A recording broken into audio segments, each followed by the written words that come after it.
Boom. All right, we ready? Mm. All right, here we go. I think if I can remember.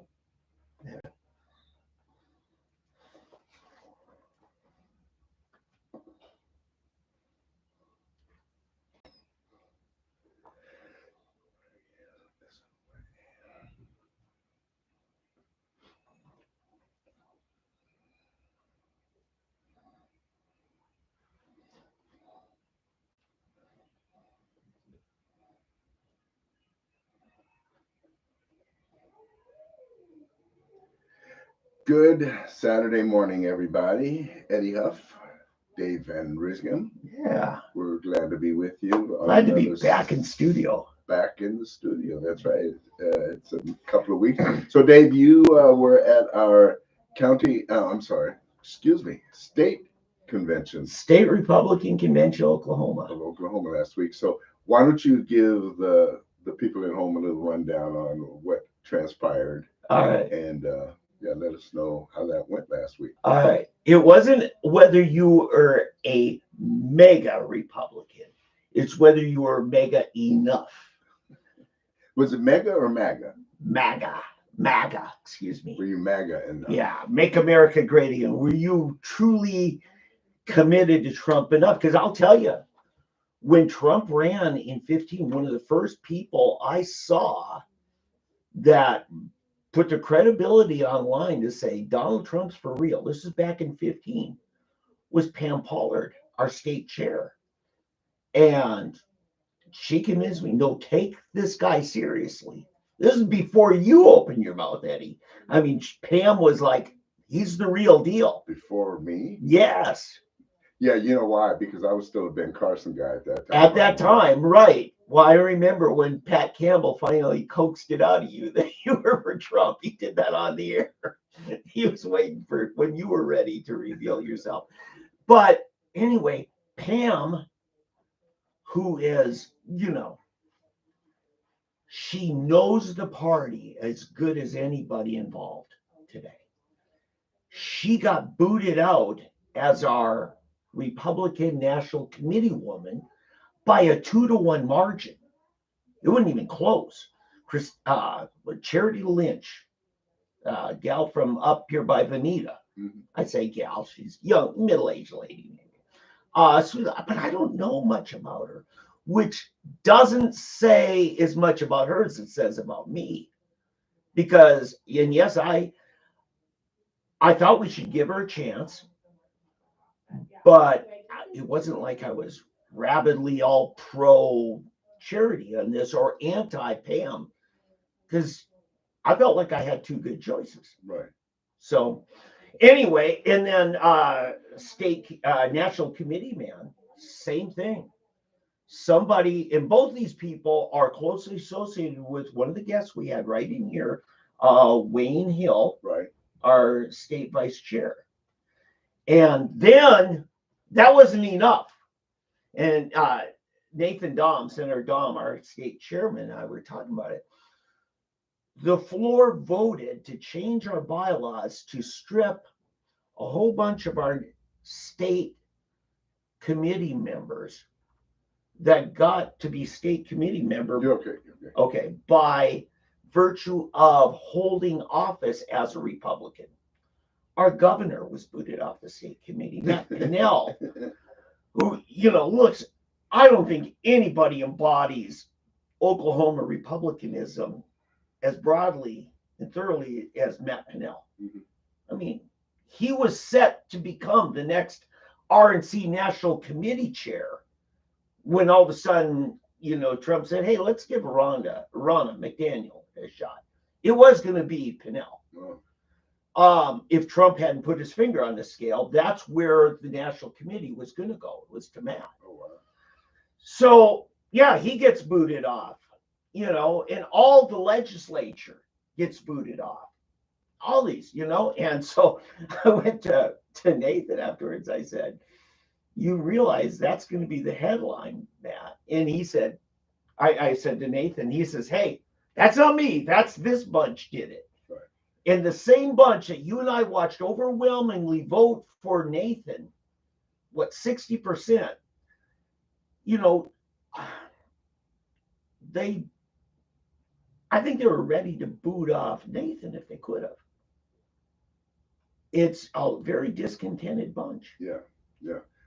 But to their defense, okay, I would have to say that's progress. That's how things move along.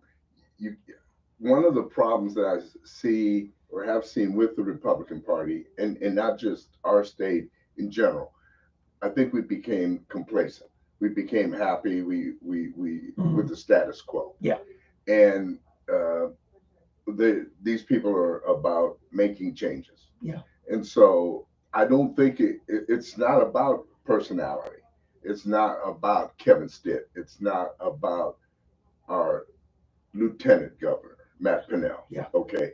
It's about, in general, about our state reps. Now, some of the state reps we don't want on the committee. They show no interest either. They don't show up. Exactly. So why give somebody an automatic position when they don't deserve it?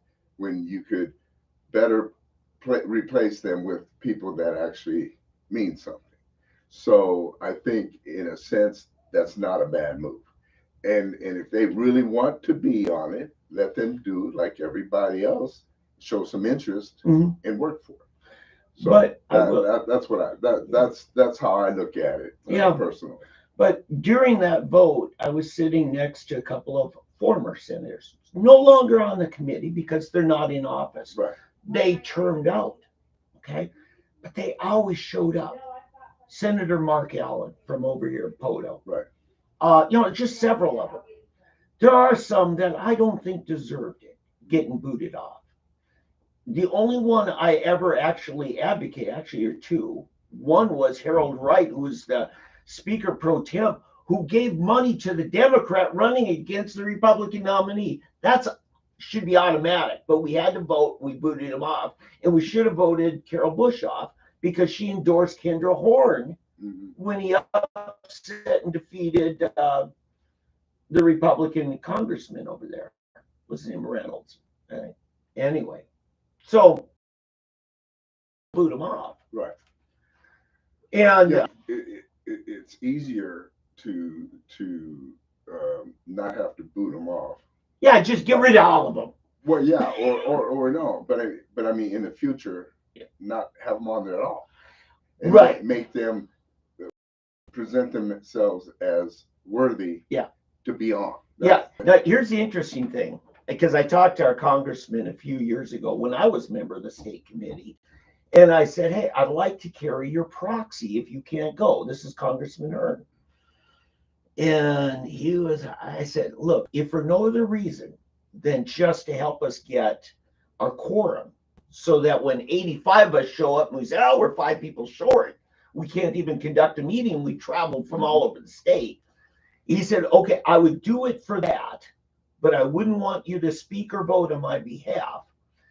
He doesn't want to get involved in those issues, but he understands the importance of us meeting.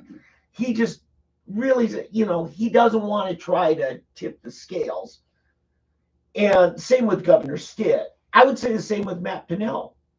A lot of times they would show up and abstain from voting. Right.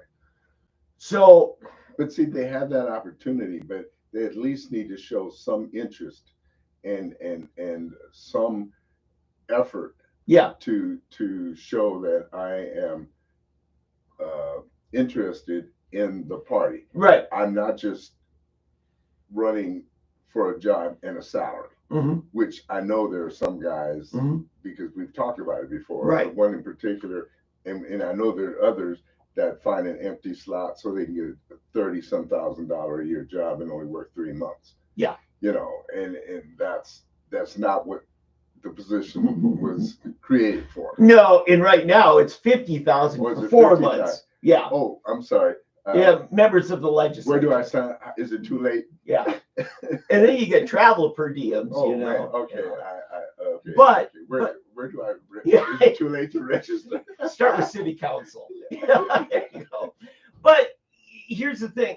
I just think guys like Bob Anthony. Yeah. Bob played a crucial role in helping us win statewide office. He's the first Republican ever to get on Corporation Commission. Right. He was there passionately speaking in behalf of, hey, don't do this. And I talked to him, and Bob's at the end of his public life. Yeah. I mean, I don't know if it's Parkinson's or what, but he has a difficult time even talking. Mm-hmm. But the guy has given of himself. And even in this last issue on the natural gas thing that our Attorney General's going after the gas companies for that freeze we had about, 3-4 years ago in the winter, price gouging stuff. Right. Watch that thing. That's going to get big. So Bob Anthony was the one voice on that saying, hey, wait a minute, you guys got to account for what you're doing to the people. Right. So, they're just some good people. I just hate to see, but here's the thing I'll say, Eddie, they have the same opportunity to run for that position as I did when I got elected. It's Tulsa County's Rhonda Vilmont Smith and I became elected. Right. But bottom line, just to wrap it up, they basically booted all of the elected officials off an automatic seat. So now the elected officials, as you said, if they want to have a seat, they have to run like everybody else. Same way any of us do. Yep. Which I don't see as a bad thing. Yeah. What else is there? What else do we know about? I call it the candidate cakewalk that's going on, because a lot of them were there to signal to the grassroots, get ready, I'm going to run for statewide office in a couple of years. John O'Connor, who was our Attorney General and a very close confidant at Governor Stitt, prayer partner, really played a key role with Governor Stitt in many ways, behind the scenes. He told me, he says, I think I'm going to be giving you another opportunity again to support me in a couple of years. Gentner, I don't think is going to serve 2 terms. I think he's going to run for governor. Oh no, that's a done deal. I'm sure of it. And he walks by. We talk for a little bit. He goes get a seat. Not 10 minutes later, John Eccles, the majority floor leader of the House, comes by. And John and I have been friends for a long time. So he says, I'm definitely giving this a look. I'm not announcing yet, because once I announce, then I got all these ethics reports I got to do. But he says, yesterday I was in Tulsa trying to shore up some more support for it. So that's going to be an interesting race. Those are 2 good candidates right there. I mentioned, the governor's race, and I said, well, John, who would you support between Drummond and McCall? And he didn't want to answer. McCall is our speaker. And he says, well, wait a minute. He says, you got Matt Pinnell. You've got Ryan Walters. I said, Walters going to run? He says, there's a lot of people want him to. But he says, but hold on. He says, I was just in Washington last week, and they're telling me Trump gets in, it's a done deal. Ryan Walters is Secretary of Education in the Trump administration. Oh, that would be yeah, that's a firebrand. He's like, come after me, man. So, these are just some of the things that you get to find out at these conventions. And it was delicious. It was a good time. It's kind of almost like a reunion for guys like me who've been going since the mid-90s. Right. So, that's kind of my report. And I think Nathan Dahm I wouldn't want his job. I don't know why he wants it. Yeah. No, I think Nathan is probably pretty much done. He's trying to do 2 jobs at once, being a senator. Right. Oh, by the way, this segues pretty good into the legislature is in their last 2 weeks, and the budget's a big fight. But Greg Treat, who I'll quote John Eccles, I think he's lost his mind. And John didn't say that off the record. Those 2 guys used to be tight. They used to do a podcast every week, just like me and you. And then Greg Treat stabs John Eccles in the back in front of the statewide media during a special session. Greg Treat doesn't seem to have any loyalty besides himself. His top lieutenant, if you will, in the Senate, Senator Thompson, who is his budget committee chair, had been his, I think, majority leader. He booted him off being budget committee chair, right in the thick of hammering out a state budget. And now they got to start over. The 2 weeks left. It seems like they spend the whole session working on that budget, and then they stick you with the take it or leave it. It's the most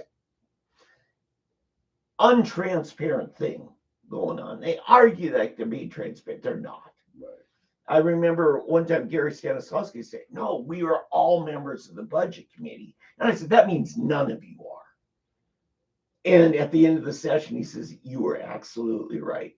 They called us all members, but we didn't actually get to sit in on the negotiating. It was maybe 4 or 5 people. That's how it all is. And it all goes to them as a take it or leave it. And a couple of years ago, this was Senator Stitt's, or Governor Stitt's second term. He vetoed it. They overrode his veto. And now Governor Stitt's got to run a state on a budget that he had no say in. Right. Anything else? That's what's going on in Oklahoma politics. Other than Tulsa politics, we got music, cakewalk going on there. People from the legislature running for county office, people from the county running for city of Tulsa office. So you got 2 people running on the Democrat side, Karen Keith and Monroe Nichols. Monroe being a senator, Karen Keith being a county commissioner. So now you got people from the House, like Goodwin, running for the Senate seat that Monroe is vacating. You've got Lonnie Sims from the legislature running for the county office. And it's just funny, all this musical chairs going on.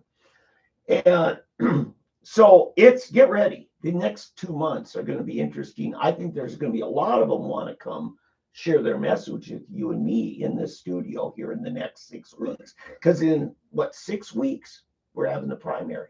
Yeah, that'll be interesting. Yeah. So that's what's going on in Oklahoma State and city politics here in Tulsa. All right.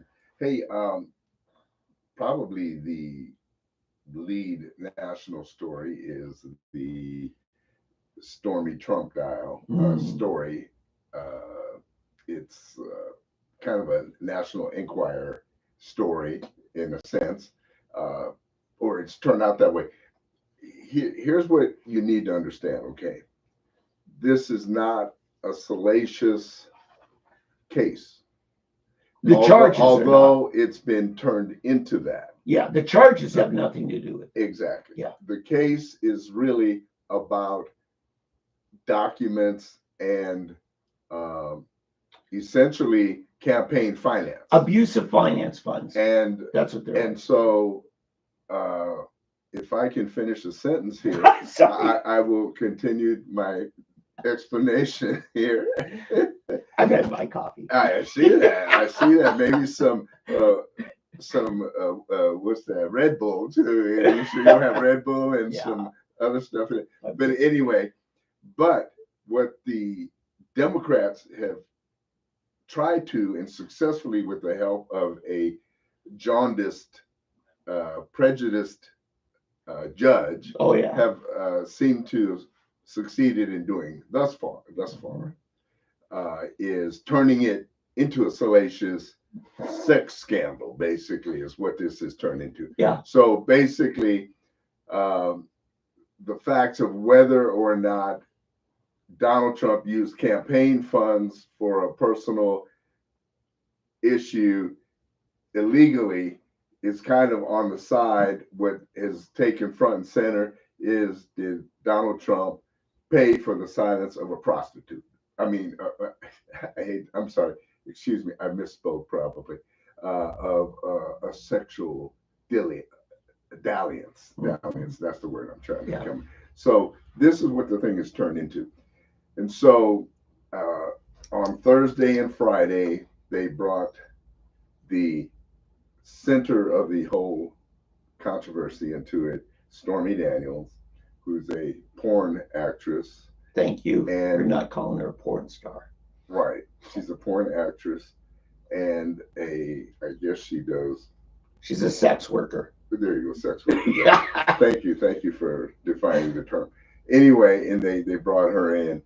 And what they managed to do is the defense attorneys have managed to point out that it's a woman scorned, is what it is. Hell hath no fury like a woman That scorned. she basically hates Donald Trump.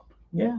And the reason her hatred, I think, has grown to a fever pitch is because her former attorney, when she was trying to get money out of it, you see what happens? Sex workers, is that what you call her? Yep. Okay. Sex workers, they have an expiration date. They're like milk. they're like milk.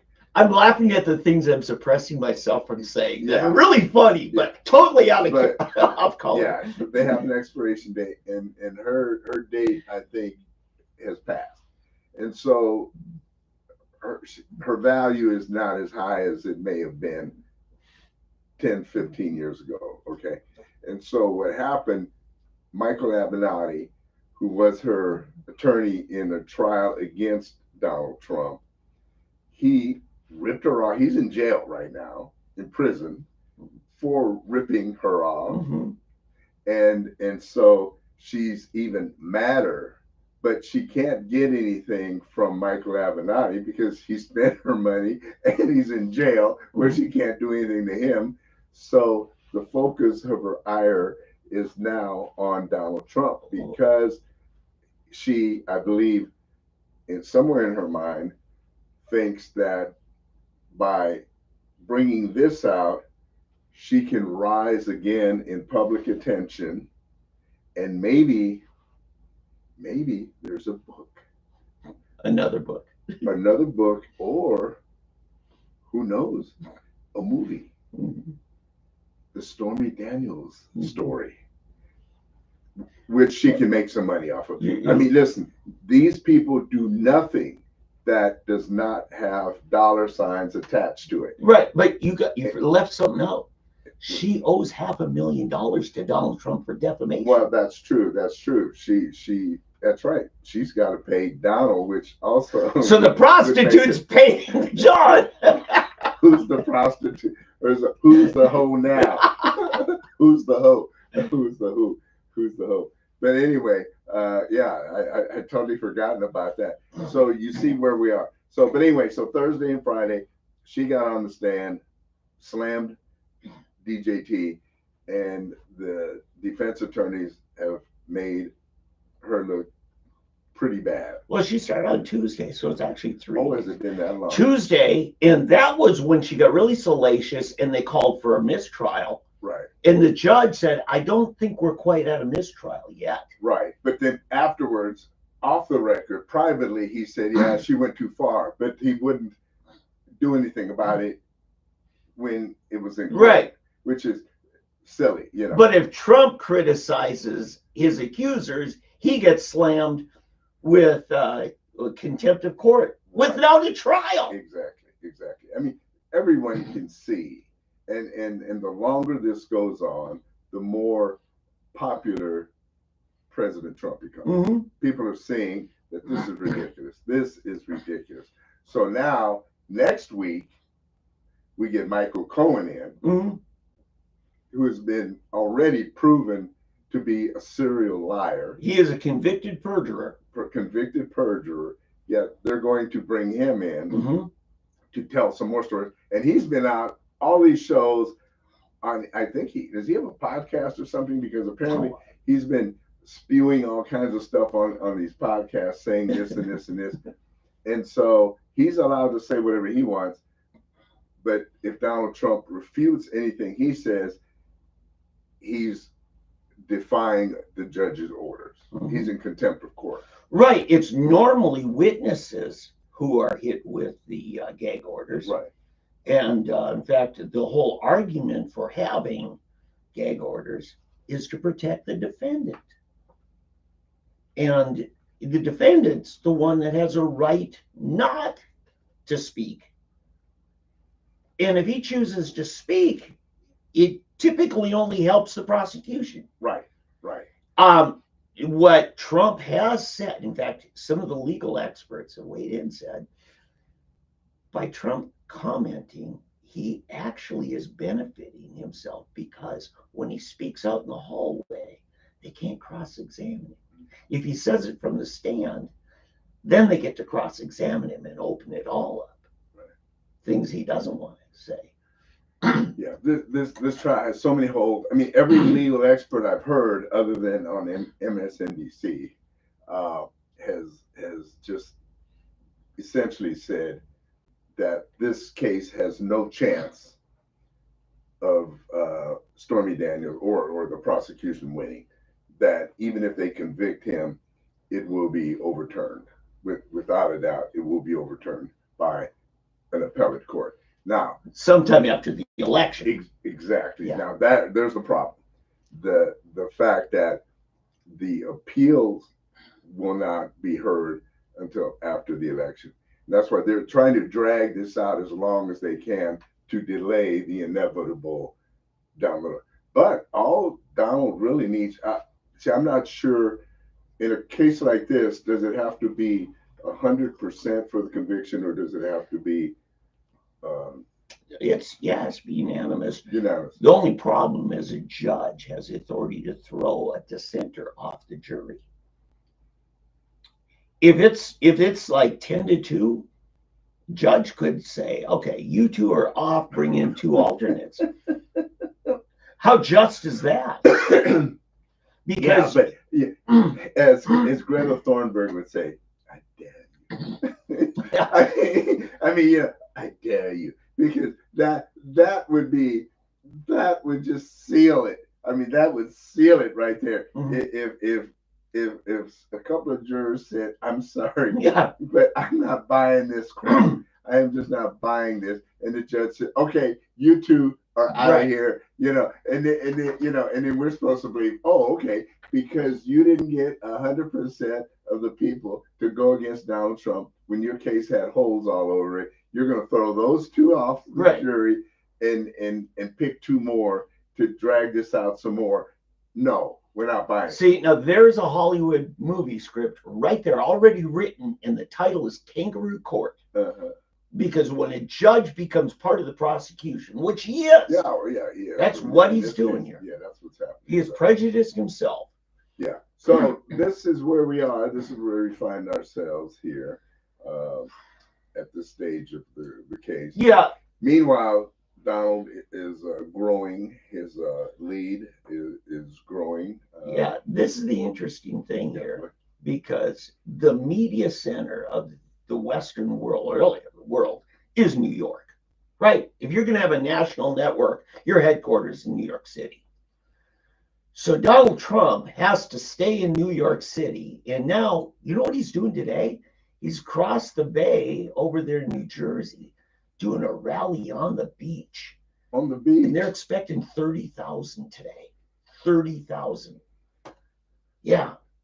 So anyway, that's going to be interesting. Yeah, that is. He has found a way. Are you sure? 30,000?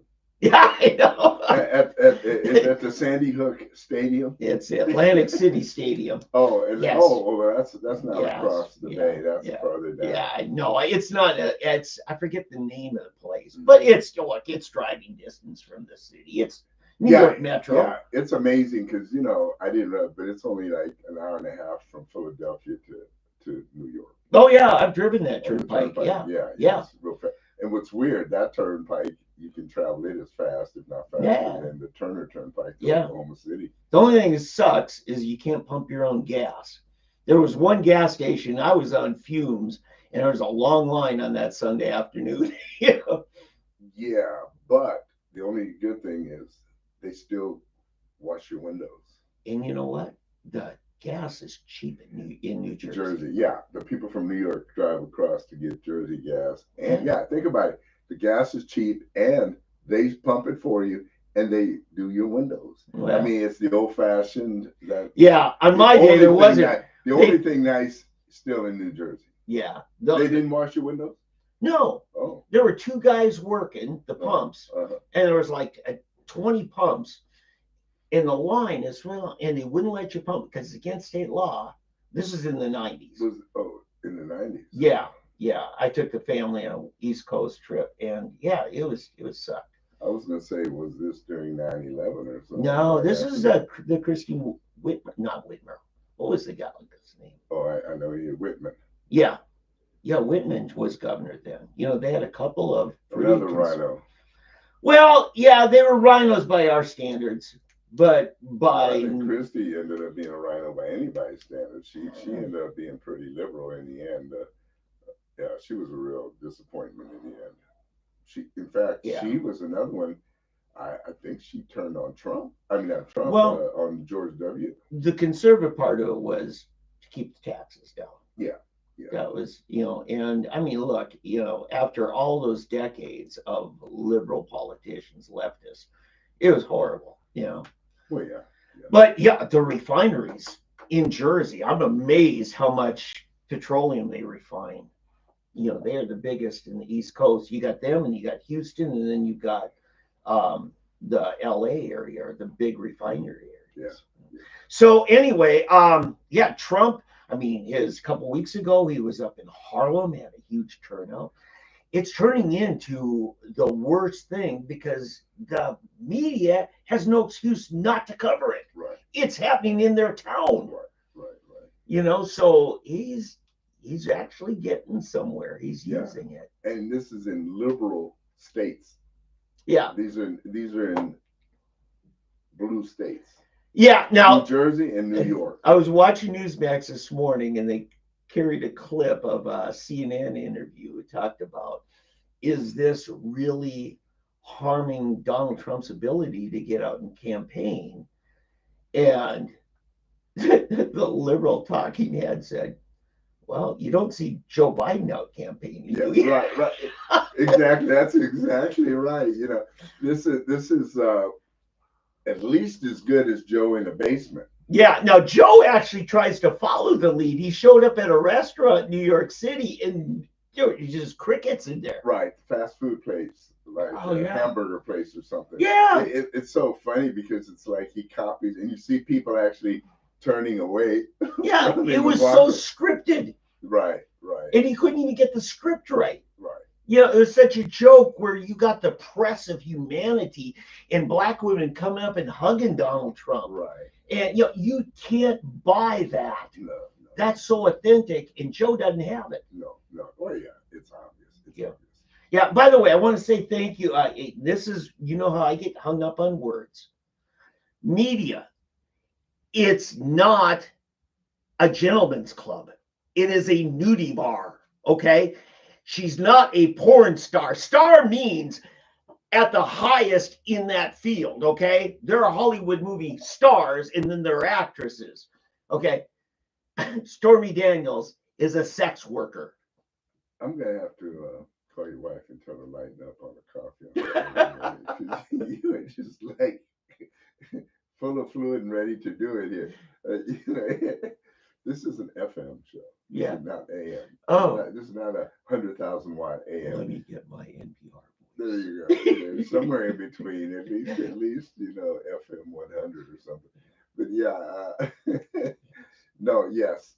Stormy Daniels is not a star. Yeah, right. And she's not a mentor to young women. Let's just put it that way. Okay. Yes. Let's not make it huge. Oh, in fact, it's funny because Lawrence O'Donnell, who has become to me one of the most despicable people.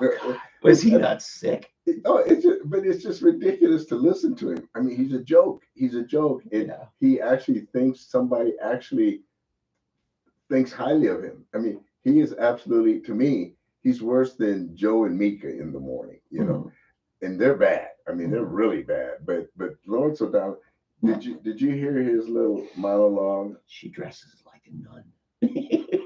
In a black floor-length dress. To her toes. Oh man, draped in this and that, and hair flowing. And clipped back as though she was horseshoeing or shoeing a horse. So they're doing something with a horse. Yeah, I mean, and I heard, are you serious? What in the heck is wrong with you? That's how you talk about Trump derangements. She's the virtuous woman of Proverbs 31. Exactly. Yeah, right. Yeah, and you get her out of as soon as she gets wherever she's going, that dress is coming off, I tell you. You know who didn't do her any favors? The illustrators in the courtroom. Oh my goodness. God, they made her look like a hag. Yeah, that's exactly Yes. what I think, a hag. A hag. Oh yeah, those illustrations. Oh. Horrible. Yeah. Yeah. And then I guess she was wearing glasses at some point. Yeah. They put glasses on her too. Oh man, that poor girl. I mean, honestly, here's the deal. I feel sorry for her. I really do feel sorry for her. Not sorry for what Trump may have or may not have done for her, but sorry for her anguished soul that has driven her to the point of taking this part of her life and turning it into something even worse, making her a bitter, scorned woman who is digging a deeper pit.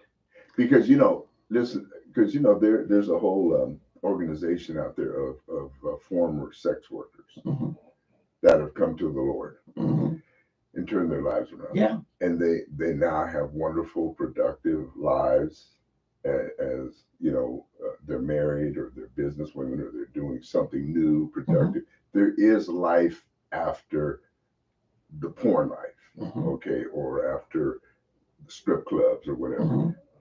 It's not the end of your world. Drug addiction is not the end of your alcoholism is not the end of your world. Whatever it is, there's always hope. This is our little break in the show. So there's always hope. There's redemption.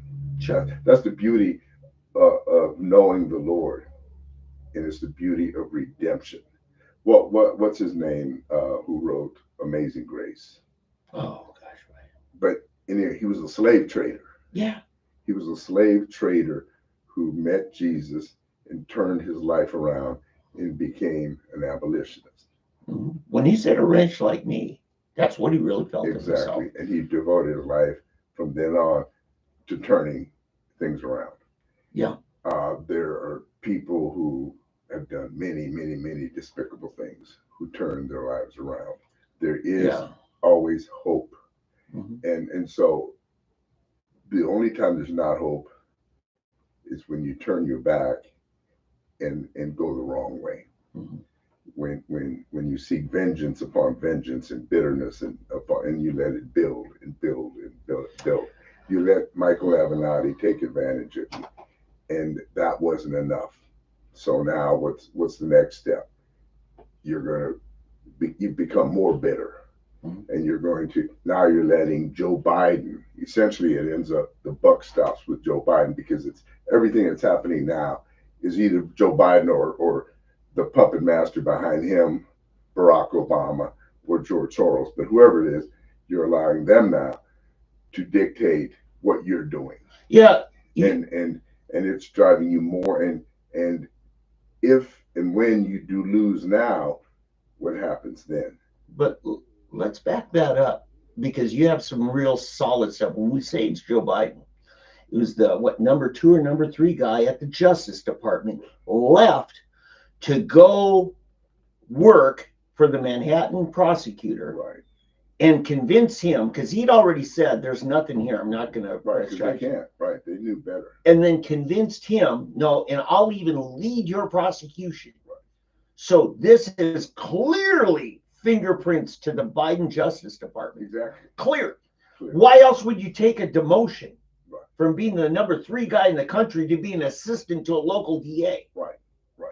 No, exactly right. These people, this is to take down Donald Trump. And this is the thing we need to get to as well. You may not like Donald Trump. Okay, he may be, in your mind, a despicable human being from your perspective of the lifestyle, whatever his past life was, whatever. Okay, they don't give a rat's behind about Donald Trump's past life. This is not that's what bothers me. Because I know people at church, certain Christians, that think they can't support Donald Trump because of his past life. Mhm. The guy he was, the playboy Donald Trump that they've heard stories about. Okay, the guy who's had 3 wives, Mhm. the guy who used to do this or did that. Okay, that is not the issue with what's going on right now in these trials, in these cases.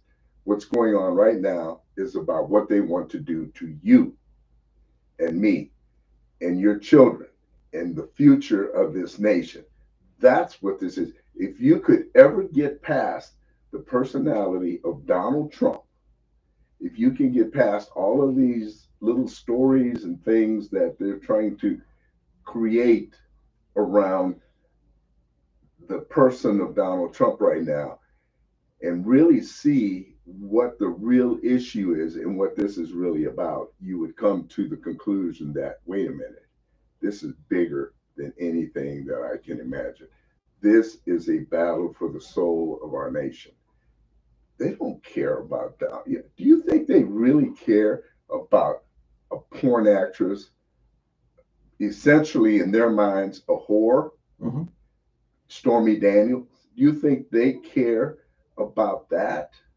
No, because that's what they're thinking in their mind. Mhm. This is, in God's eyes, Stormy Daniels is a woman, a child of God that he loves and that he died for. These people don't care about her. They will throw her out there as a sacrificial lamb for the devil, essentially, because that's what this is. That's all she is bait to use to trap Donald Trump, who becomes then bait to destroy a nation. Okay. That's what I'm saying. Now, there's the reason they give, and then there's the real reason. I think what you're talking about, people at church and stuff who, have written just him our up. church, but Right. But you're using it as an example. You run into these people. I've got clients that come up to me and say, we got to get rid of Trump. He's terrible, and if you're going to hold to that standard of what's in his past, I have to remind you, do not read any of Paul's epistles or David's Psalms, because these are despicable people by virtue of their past acts, right? So, I'm sorry, that don't float. That dog don't hunt. You got to face the fact, what is the real reason in your heart? Because you pick and choose those who you want to extend grace to. Yeah, you become a hypocrite. Yeah. You cannot sit there and preach the forgiveness of God Mhm. on one hand, Right, and then hold sins against somebody else. right. You're being selective. You're being selective. Yeah. Exactly. You want grace for you, but judgment for the next guy. You and whoever you choose to. Yes. You become the ultimate judge. Yeah. Now you're a tribalist. Right. Yeah. Well, yeah. And it's funny, but that is so prevalent. And you have allowed yourself to be manipulated by the machine. Mm-hmm. Yeah. And it's got to stop. Yeah. Now listen, those 2 examples I gave, and you might throw Peter in on there. I mean, the guy cut a guy's ear off. Why? He probably would be in prison, except that Jesus immediately healed the guy's ear. So. But listen, go all the way back. Okay? Yeah. Go back to Abraham's children. Yeah. Okay. In Jesus' lineage. Okay. Yeah. Judah. Rahab the harlot. Yeah, with Judah. Yeah. He did what? He slept with Rahab the harlot. Rahab the what?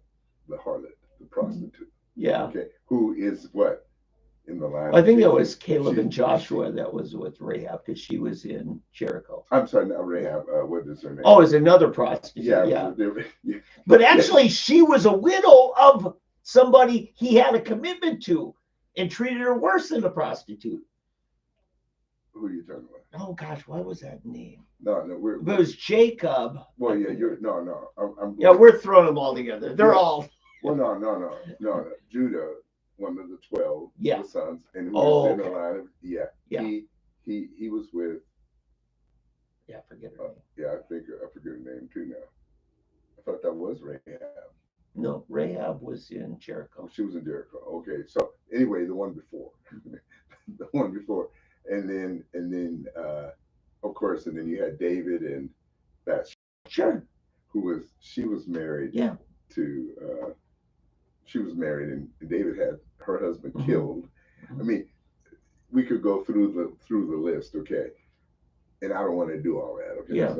But let's just say you've got to forgive, and Donald will answer to God about all of that.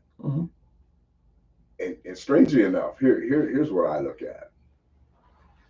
I go all the way back, and I look at Nebuchadnezzar. Mhm. I don't even stay in Israel.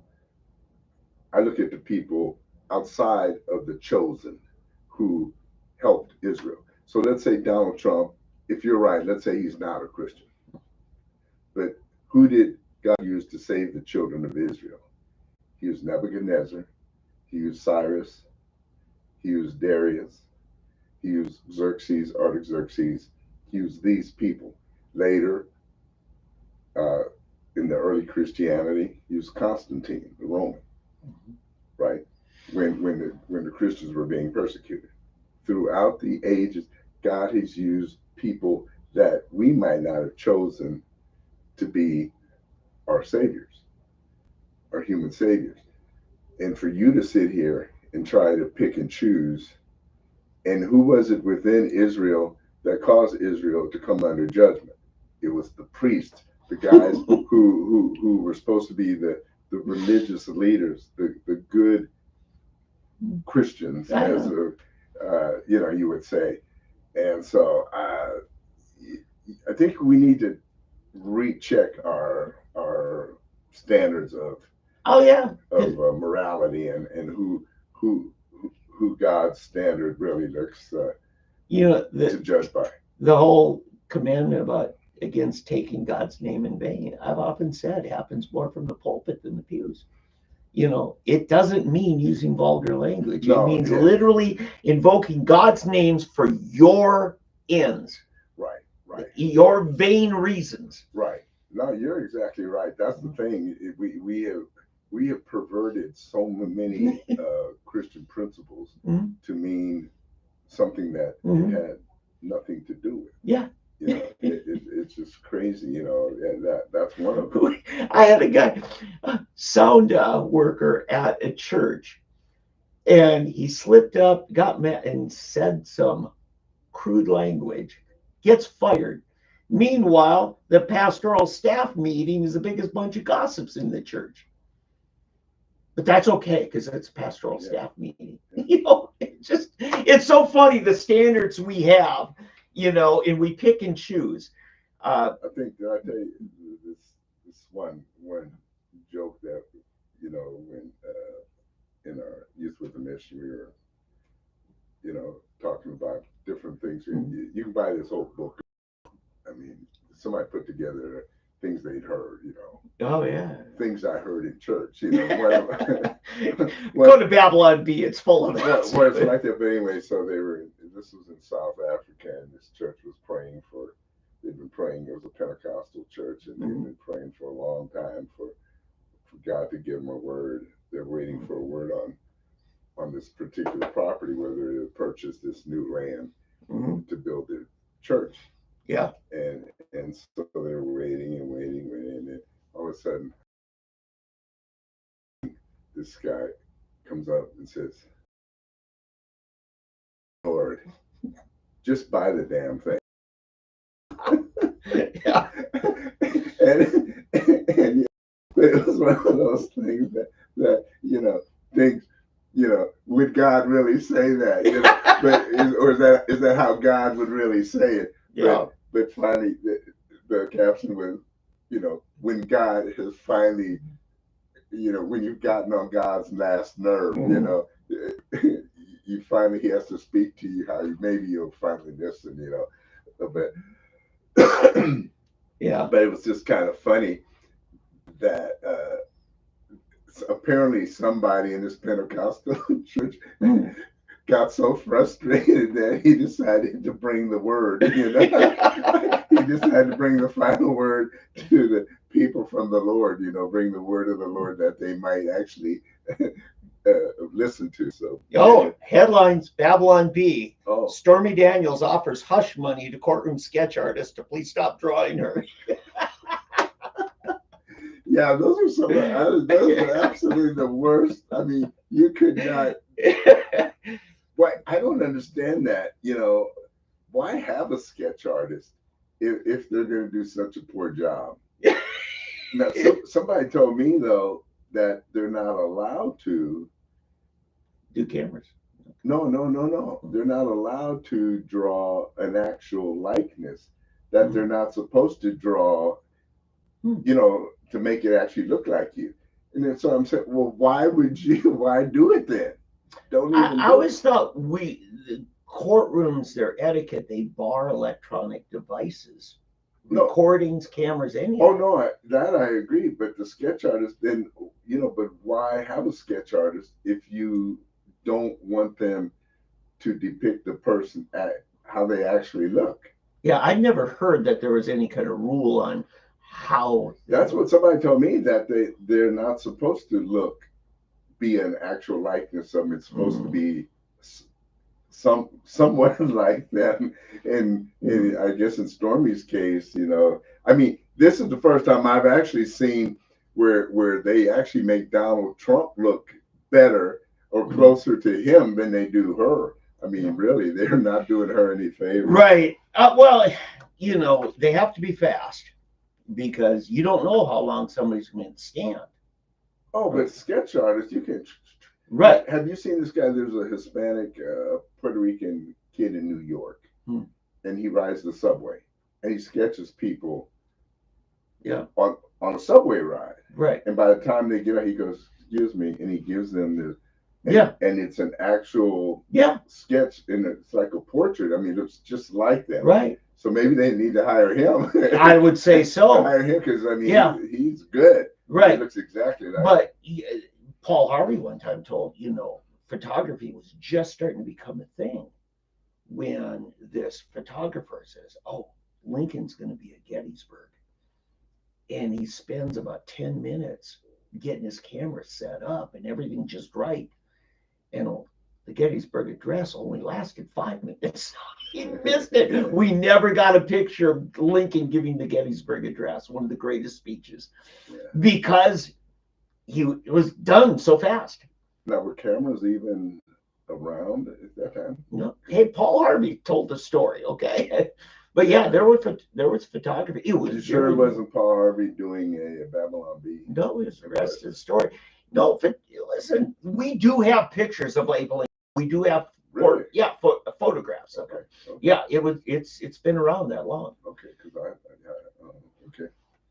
I'm trying to think, because was it Thomas Edison that invented the movie, the motion picture? Yeah, motion picture. That was sometime later. Yeah, because I mean, then you had the silver plate, the pinhole dot. They would hold the thing, or you had to hold real still.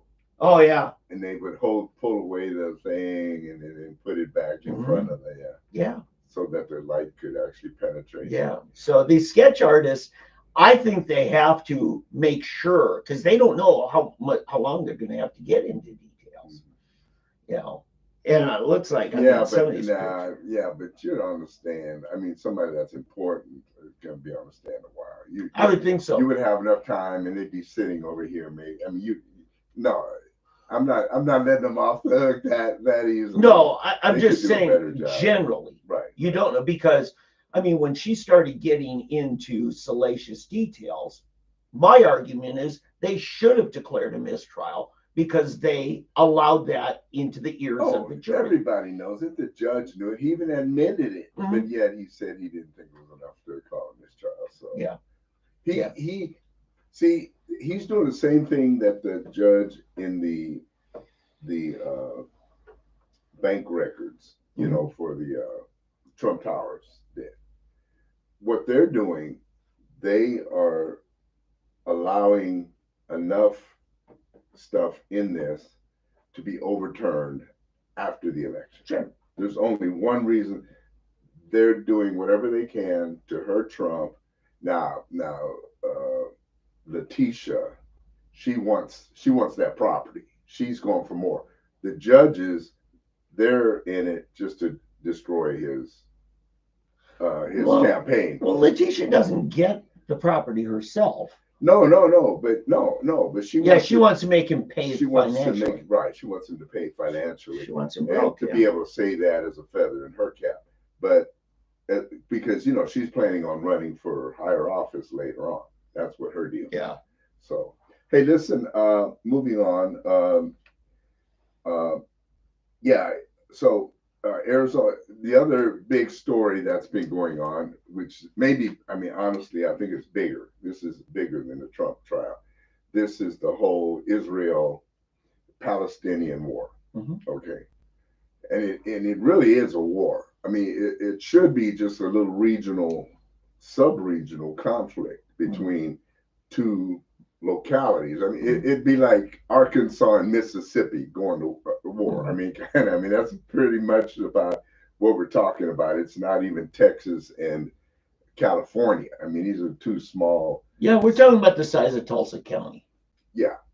So, but it's blown into this worldwide international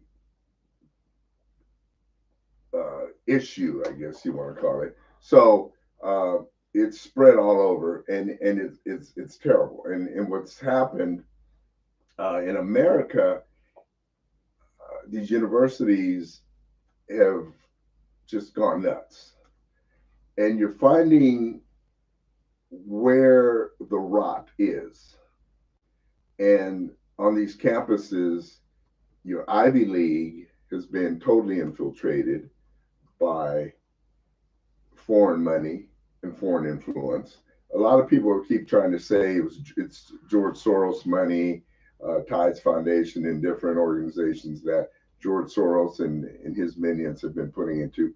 But I'd say it's bigger than that. I'd say it's the Muslim Brotherhood that has been working at this now for 50 years, since the 60s, that far back. I was wrong. They've been. What are you wrong about? I'm sorry, I couldn't. Gaza is 1/4 the size of Tulsa County. Okay, all right. So it's a gang war. It's so funny. I have to stop here. Yeah. Try to hold the thought and bring me back. You remember what I was talking about? Yeah. You know what the Thai pros are? Yes. Tulsa's Young Professionals. Oh, a bunch There's of this nuts, organization of young people, a professional organization, which is super liberal. So somehow there was a conservative young black man who invited me to be a speaker. And they had a panel. Mm-hmm. And on this panel was this Muslim woman, or this person who speaks for the Muslim community. Mm-hmm. Mm-hmm. Self-appointed. Well, yeah, I think so, because I don't think anybody else was doing it. Yeah. And you would know her name if I said it. I won't talk about it here. But anyway, so it was me, her, and then there was this Mexican guy. And he was speaking for the Hispanic community. And then there was some liberal white person who represented the YWCA.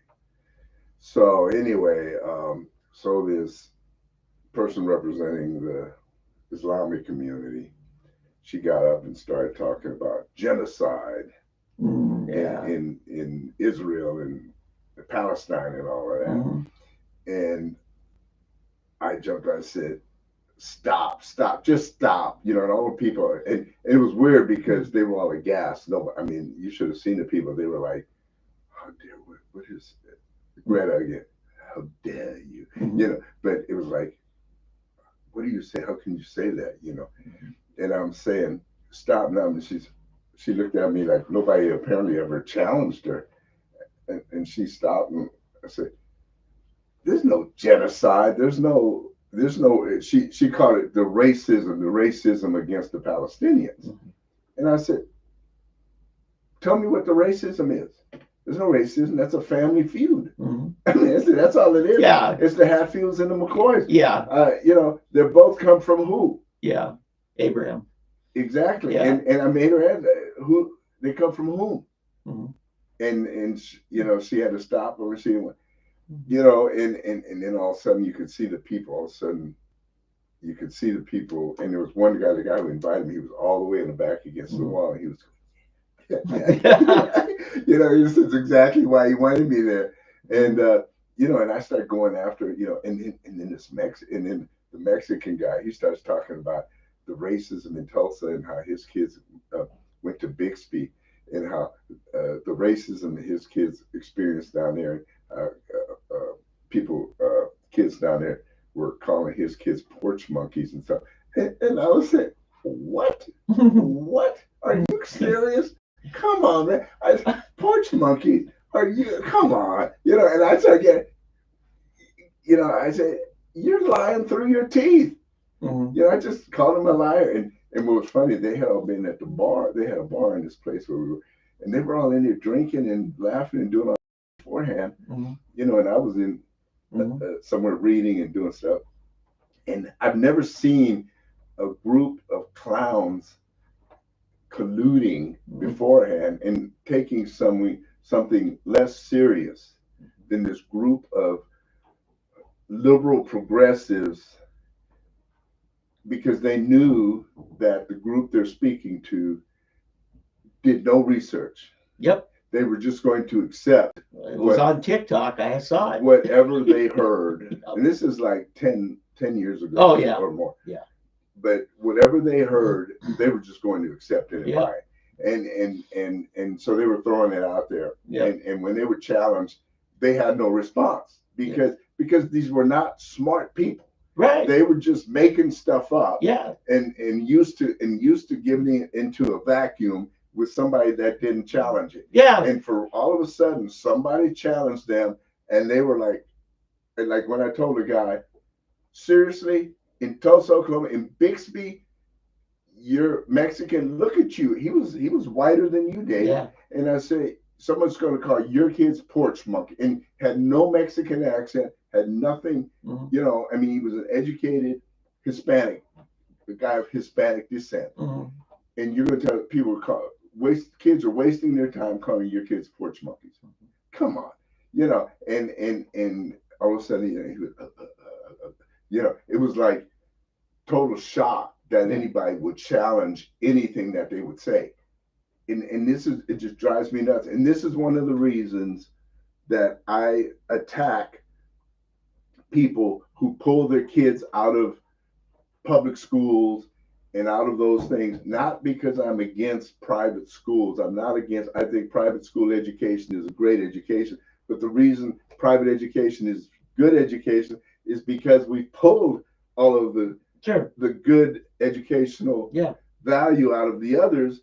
And the more we pull it out, the more the weaker we make the public school. Yeah. And that's my whole thing. We have no one and nothing to challenge the lies and the deception and the brainwashing that is going on by these people. And this is the Tulsa's young professionals, which are going to be the future business. They work for the Bank of Oklahoma. They work for the oil companies. They work for the financial institutions, the energy companies, the public utilities, you know, your PSO, your ONGs, you name it.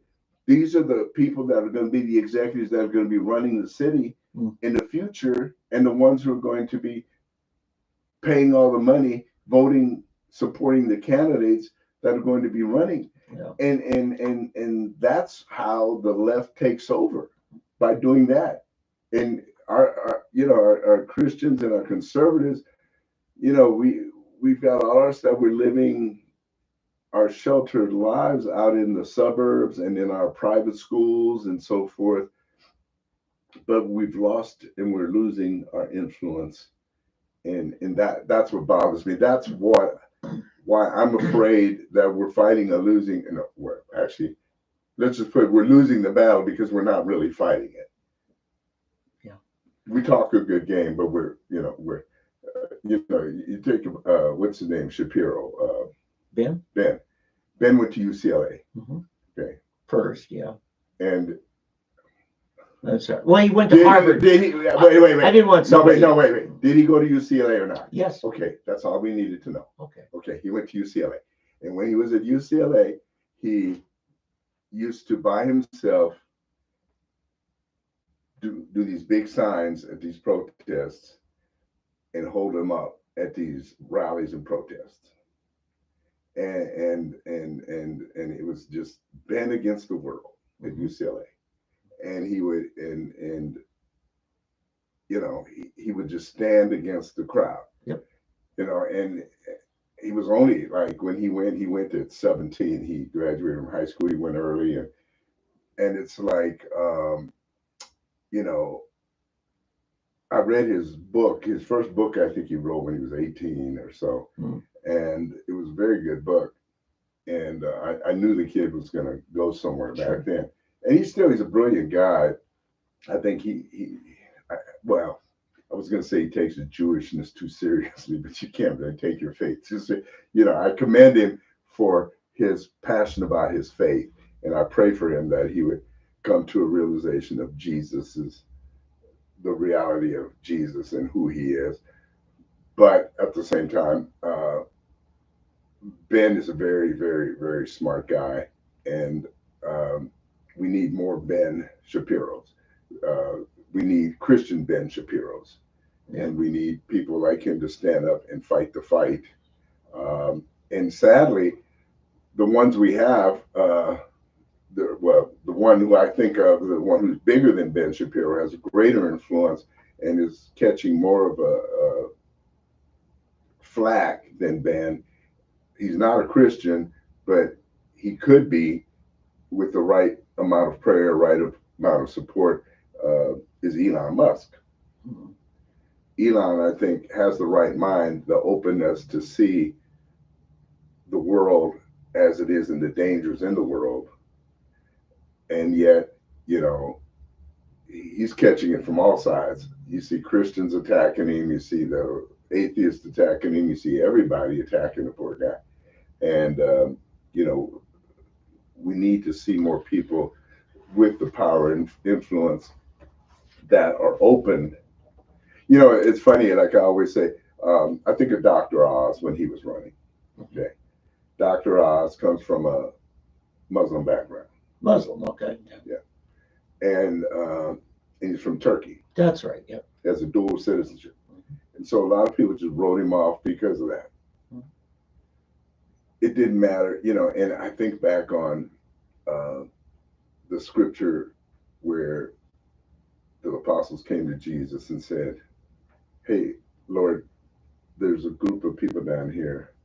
They're healing people in your name, but they're not with us." And Jesus said, "Well, wait a minute. Are they against us?" No.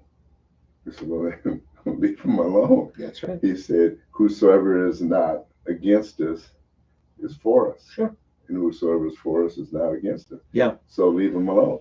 And so we have not learned that lesson. We want to attack. We want you to be exactly like us. Or you're not. If you're not a member of our club, and that's the problem with conservatives, the Republican Party, our denomination. If you're not a Baptist, we have all these checklists. You gotta check. If you haven't checked off every box, then you're not one of us. Yeah, I would put it this way: God calls us to be transformed into His image, not for us to transform God into our image. A lot of us want to relate to God as though He's like us. God never changes. We're the ones that are called to change. Getting back to what Ben had to say, I think Ben may conflate his Jewish faith to Israeli politics, global politics, and the two are not the same. If they were the same, then why would God have judged the nation of Israel so many times? And it did happen. Right. Sometimes they're wrong. Yeah. Sometimes they need to face judgment just like you and I. Yeah.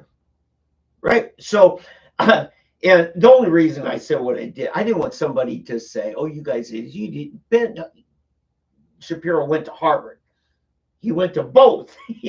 I think you're the one that actually informed me that before he went to Harvard, he was a UCLA grad. Right. My point. I wasn't trying to list all the schools he went to. I just let people know, because the story was about what he did at UCLA. Right. Point. Yeah. I'm sorry. I Stop. shouldn't have said that. Yeah. But anyway, yeah, Ben, I think sometimes gets too much in the rah Israeli nation. Right. And conflates it with that. And you know what? He's not alone. I think a lot of religious leaders are being paid by the Israeli government to influence what's preached from our pulpits. Really? Oh, who's the guy down there in San Antonio? Yeah, he's one of them. There's a few. You think others. He gets paid by Israeli? Yeah, it's very plausible. I don't have insider knowledge on that. But I know that they have. Hagee is who you're talking about. John Hagee. I know that the Israeli government has named ambassadors to the American Christian churches, specific ambassadors to it. That's how important it is to them. Mm-hmm. I see all these commercials on like every hour on Newsmax called the International Fellowship of Christians and Jews. Yeah, and it's really just hand out over your money, Christians, and feed the Jews. Yeah, I don't. To me, that's just a charity. That's an independent. It charity. Is, but Mike Huckabee is being paid a fee. Well, yes, to do that. Right, but that's separate from the Israeli government. But now the ambassador situation, that's another thing too, because See, to the Jews, they think it's important. It started way back with the 700 Club. I remember Pat Robertson had, I guess it was Menachem Begin at that time, along with Yasser Arafat. No, Yasser Arafat. What am I talking about? What was his name? Oh my goodness. Another Israeli? No, the Egyptian president. Oh, Sadat. Anwar Sadat. He had them both, and he had a thing where he had them hold hands, and he prayed with the two of them. Sure. And it was a symbol of the peace between these nations. But I think Israel, the wise Israeli leader, understands the importance of having a relationship with the Christians in America. Yeah, I understand the truth. I don't see it as much as buying anybody off. I think it's just keeping it, because see, the Zionists, the true Zionists, it's Jews only. See, they don't like Christians any more than they like Muslims. There's this real anti-Christian faction in Zionism that is just pure Judaism. Oh, yeah. And so, whereas the Israeli government understands, wait a minute, you can't do that. It's like Christian identity in America. It's this Listen, I don't have to go further than my backyard, because across the yard's Rabbi Wig. I saw him. I said hi. He just kind of noticed me, wouldn't say hi back. He's Orthodox. It's the Chabad house. Ben Shapiro's part of that movement. It's a very Orthodox Israeli or Jewish movement. Right. Israeli. But this is make him unclean. Yeah, but Mrs. Wig will ask me to do favors on the Sabbath. She had me go over and turn off the stove, because that's doing labor on the Sabbath for them. Right. But she walked all the way over to the fence to ask me to come over. But I've helped her out, and I was like, look, I'm a neighbor. I'm supposed to do this. You're a Mitch. Right. But when I listened, and it wasn't just a few hours ago, I heard Huckabee saying that on that commercial, this is what God would have the Christians to do. Right.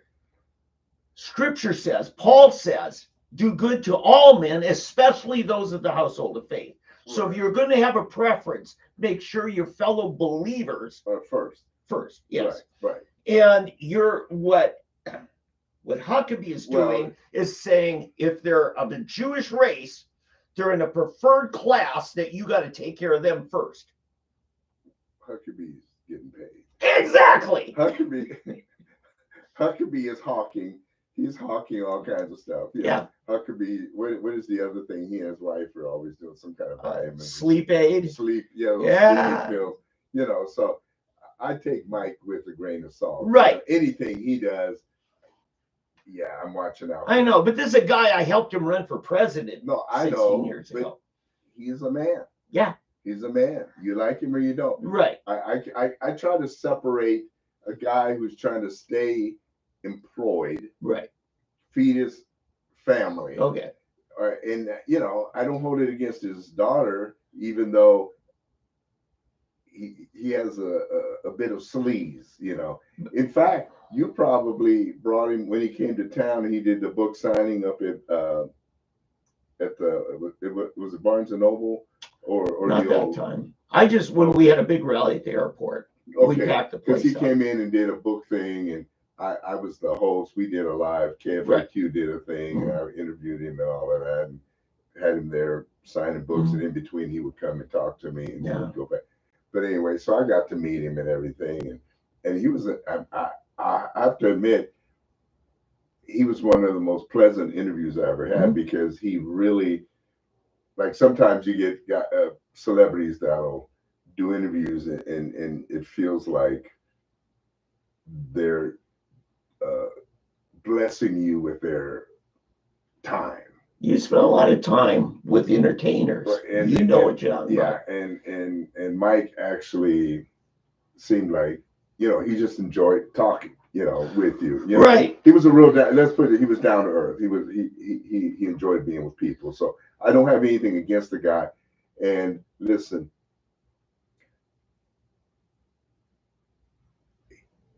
he was a politician. That's how he earned his living. He's not a carpenter. He's not a construction guy. He's not a plumber. So it's like you're putting the wall up. I'm trying to explain to you, really, from experience. Okay, this is how he has learned to make his living as an endorser. He's a celebrity endorser, and his endorsements fall within a certain category, and he's not going to endorse sports equipment. Let's put it right. You know what I mean? Okay. So that's what it is. Like, people ask me to endorse certain things because of my background, and I'll do it. Now, I won't do certain things. I obviously will say, no, that's not me. Okay. Before he ran for lieutenant governor in Arkansas, he was the leader of the Southern Baptists. When you hold that stature as a religious leader, now all of a sudden there's a responsibility comes with it. When you then start hawking in God's name what God would have you to do, and you're making money, that is breaking the commandment about using the Lord's name in vain. Yeah, but is he hawking in God's name because he's endorsing? This is what God would have us do as Christians. Oh, I see what you're talking about. Well, wait a minute. You're insider talk here a moment, okay? So don't listen right now. Yeah, it's funny. This is just Dave and I. Don't you listen? No, okay. Here's the deal. Okay. Do you think it's against God's will to ask for support for poor Jews in Russia and in Israel? I don't think that in and of itself is incorrect. I have told you what Scripture says about do good to all people, especially those of household of faith. Right, but if the Jews or a certain, okay, let me give you an example. Okay, I run a ministry. You're familiar with it. Uganda Joseph Project. I raise money for orphanage in Uganda. Okay. I don't talk about all children. I talk about these kids in Uganda. I understand. People send me money so I can feed and provide school for these kids in Uganda. Okay. So am I violating any No. more than him No. asking for money? To ask is fine. Kenneth Hagin, in his radio ministry, he'd say, ask the Lord what he'd have you to do. That's respecting the people. You talk to God, God will tell you what to do. He's telling you this is what God would have us do. And he's getting paid by those people to say that. So I see that as I don't really listen to him. That's what I know. Here's the thing. I would like to see for 1 minute Mike Huckabee, not working for this quote charity, say, give money to the Christians that are suffering in Gaza. You think you'll see that? They'd probably fire him from that ministry. Yeah, here's the problem. There's a problem with that. Okay. The money you give towards Christians in Gaza will most likely never get to the Christians in Gaza. You can't say that with certainty. No, but I can say it with great probability. If Samaritan's Purse went in there under protectorate of our armed forces and provided that ministry, you bet I would scrape up every dollar I could. There's one big little word in there. Mm-hmm. Yeah. If. Yes. So that's what I'm saying. But right now, that's not happening. So what? And I said this a few weeks ago. Why haven't we heard Huckabee talk about that? Why haven't we seen religious leaders in America? Hello, Franklin Graham. Try to reach out to the Christians there, because they are there. They're in much smaller numbers than they were 10 years ago. Well, because Dave, it's like you're always picking on the obscure thing that would be taken care of if the obvious thing were taken care of. In other words, what I'm saying is this, okay? If we get rid of Hamas, if we bring stability, if Israel would rule Gaza again, then we could bring relief to the Christians in Gaza. Yeah. We could bring relief to everybody in Gaza, to the Palestinians in Gaza. The problem is Hamas right now has a stranglehold on everyone, and you've got these idiots at these universities that are nothing but sheep being force-fed lies and blinded and don't see, and it's keeping everybody from hearing the truth and being delivered. Yeah. I mean, the greatest thing that could happen to Gaza, honestly, the greatest thing that could happen to Gaza is for the Jews to overrun it and start trying to rebuild it. It's funny. In the 60s, one of the first books I ever read, I think I might have been 12 years old. It was called The Mouse That Roared. Okay. They made a movie out of it. Have you ever heard of it? I've heard of it. The Mouse That Roared. Yeah. Okay, Peter Sellers played it. Okay. And it's about this little kingdom of somethingvania. Okay, I don't remember the name of it. Insignificant Ania or something. But and it was about this little kingdom, and they were having problems. They financial problem. They couldn't make it. But they realized that America would always help these countries that they defeated. So like Japan, Germany, anytime America went to war with anybody, they would come in, and so they declared war on America. Mm-hmm. So they got this ship, and they came in and attacked. They attacked America in this almost like a Viking ship, but they attacked New York City. Mm-hmm. They came there just so they could surrender, so that America would give them aid. Yeah. So that was the whole what the whole story was about. This little tiny kingdom that wanted aid, but so they declared war so they could surrender and then receive aid. Right. But it's kind of funny because the greatest thing to help Palestine would be for them to surrender Hamas, get rid of Hamas, surrender, and let Israel come in and rebuild it. Because that's exactly what would happen. Because not only Israel, but United States, Europe, Asia, all these other countries would come in, rebuild it, and the commerce and everything that would happen would take it to new heights. It could be, and the other thing that's not being reported to anybody, and which you may know, and I know, is the fact that nobody likes the Palestinians. The Jordanian border, the Egyptian border, they've sealed it. They won't let them in because they know that the people are not good people. They don't want them in their country. I'm going to have to say something. Are you familiar with that? I'm familiar with those attitudes, and they're very prevalent. Other nations have said no. But yes, are you're they've locked the borders. Egypt, that they won't let them in. Right. So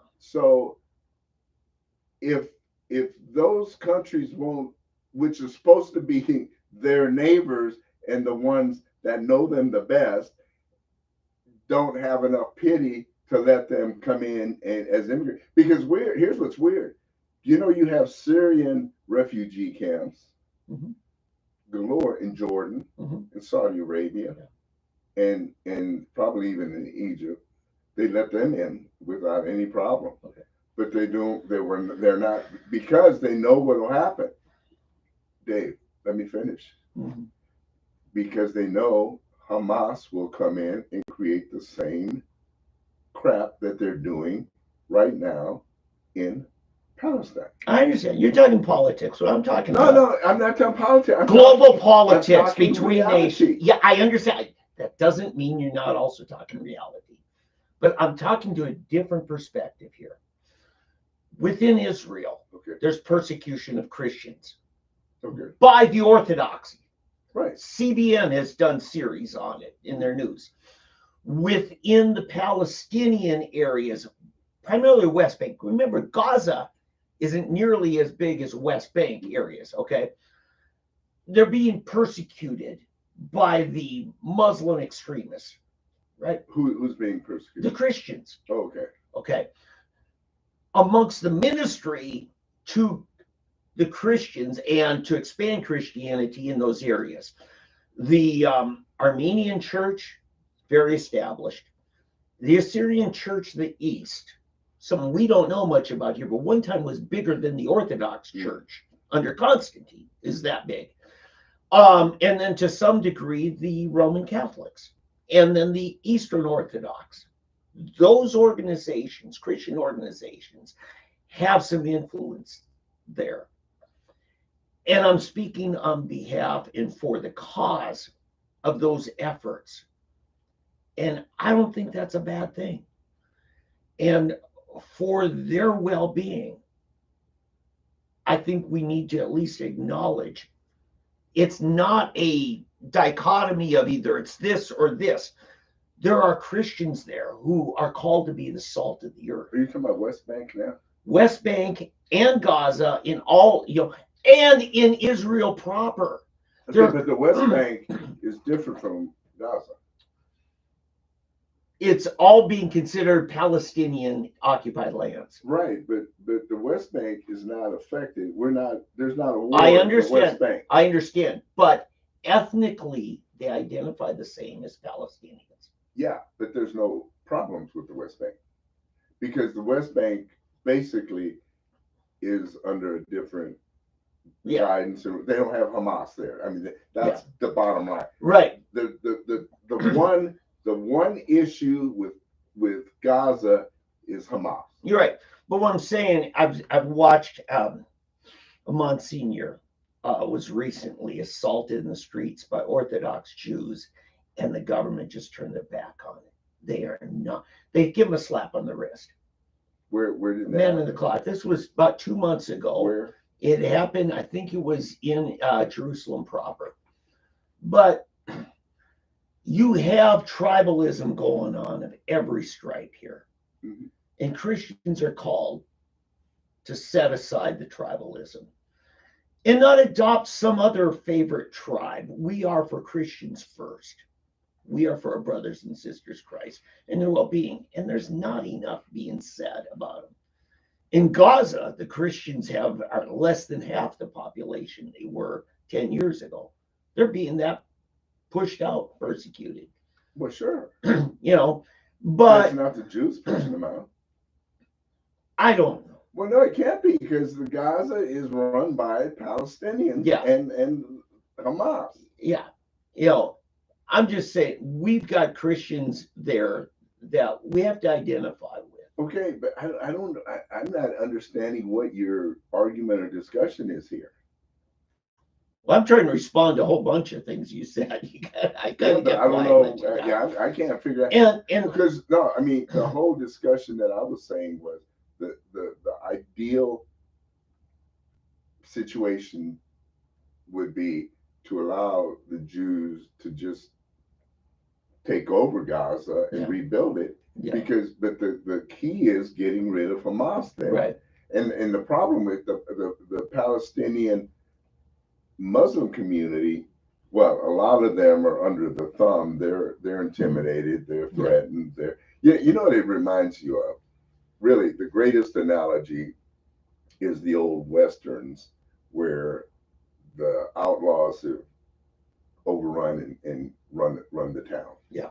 And the citizenry is afraid of the town. Yeah. You can't get it. And you got to get some good guy, Clint Eastwood, to come into town and clean it up. Yeah. I mean, I had a friend from Nigeria that said, he was over here going to school and there was all kinds of corruption. He said the best thing for Nigeria is when the military took it over. And to my Western mind, that can't be.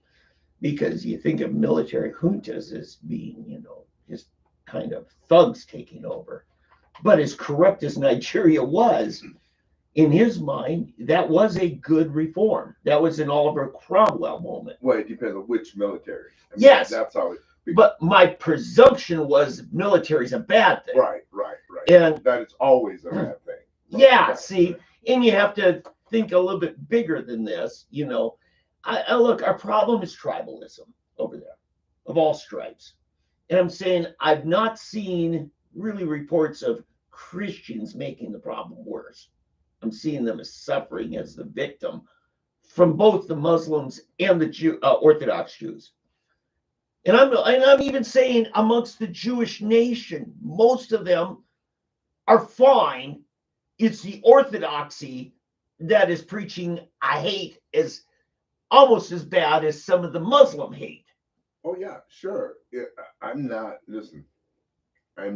excusing any anti-Christian hate or any bad behavior by the Jews. Okay. The problem is we have not seen the Jews attack another nation. We have not seen them attack innocent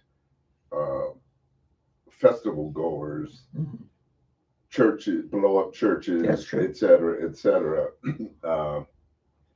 It's always usually a defensive posture, and you're going to get this. Jews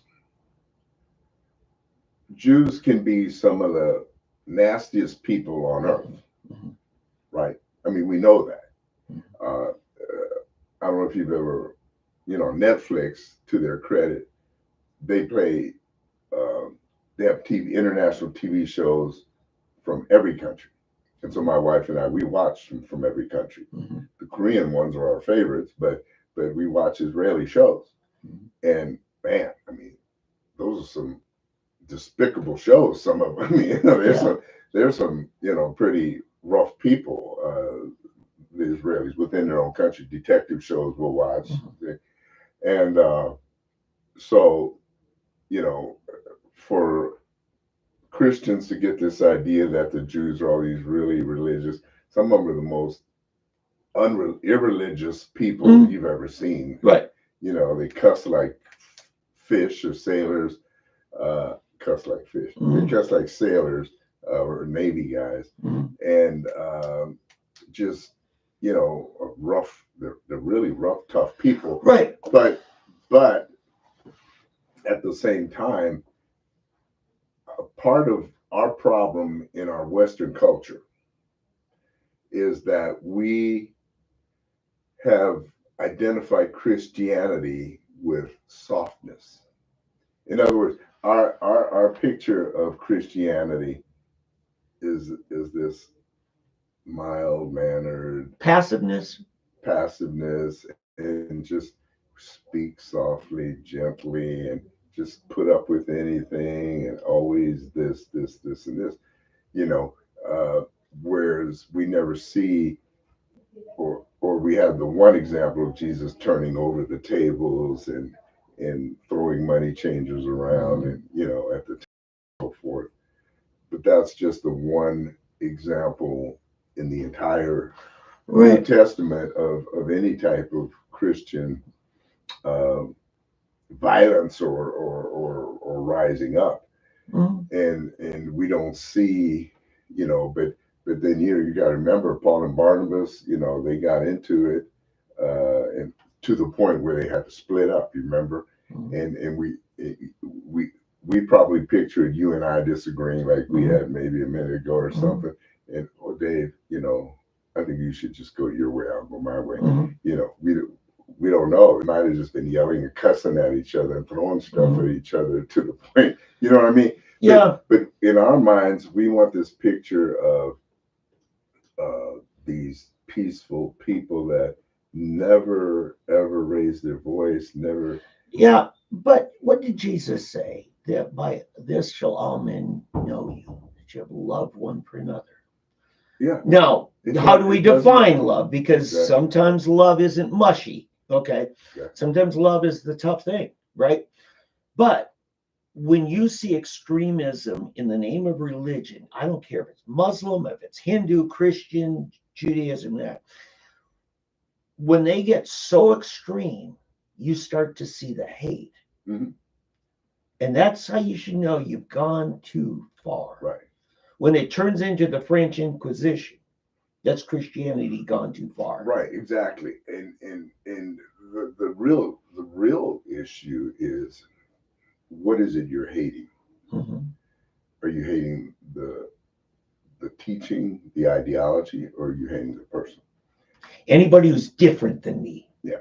Well, yeah, but that's what I'm saying. Is it the person or is it the thought? Yeah. And so for example, in Palestine, it's, I mean, I don't know if you've seen any of the videos where they've got, the little kids with knives and stabbing, these dummies, dolls and things, where it's so ingrained that they're teaching in schools the hatred and kill a Jew, kill the Jews, drive them from the river to the sea, that whole thing. And then you got these idiots at these universities that don't know any of this and don't care about it, but that's how deep this is. Here's what's funny. So we ran into, we used to set up these Christian bookstores in Germany at hotels, the Protestant women of the church, military wives would set up, they'd have these big conventions, and so they would hire us to, well, not hire, we didn't get paid, we would just set up a bookstore and they would buy books, music, paraphernalia, and we would set up a whole bookstore in the banquet hall of these hotels. And so anyway, we would show up, and then so one time we were doing, and these guys walk in, and they were Iranians, these Iranians. They were looking through, and they were just like blown away. They couldn't believe it. Speaking their language, and then they would pick up these Bibles and start looking at these Bibles, and they end up buying a bunch of this stuff. And we were saying, "Oh boy, are you okay with it? Can you do this?" And they said, "Oh yes, we can." And aren't you? Isn't this banned in there? And they said, "Oh no." I say, "No, you can be a Christian in our country. You just can't make anybody else a Christian, and you can, he said, we have lots of churches." And so what I was going to get to though is that it's like, Iran, as anti-Christian, anti-Jewish as it is, they have synagogues in Iran. They have Christian churches in Iran. Yeah. And they're at peace. Yeah.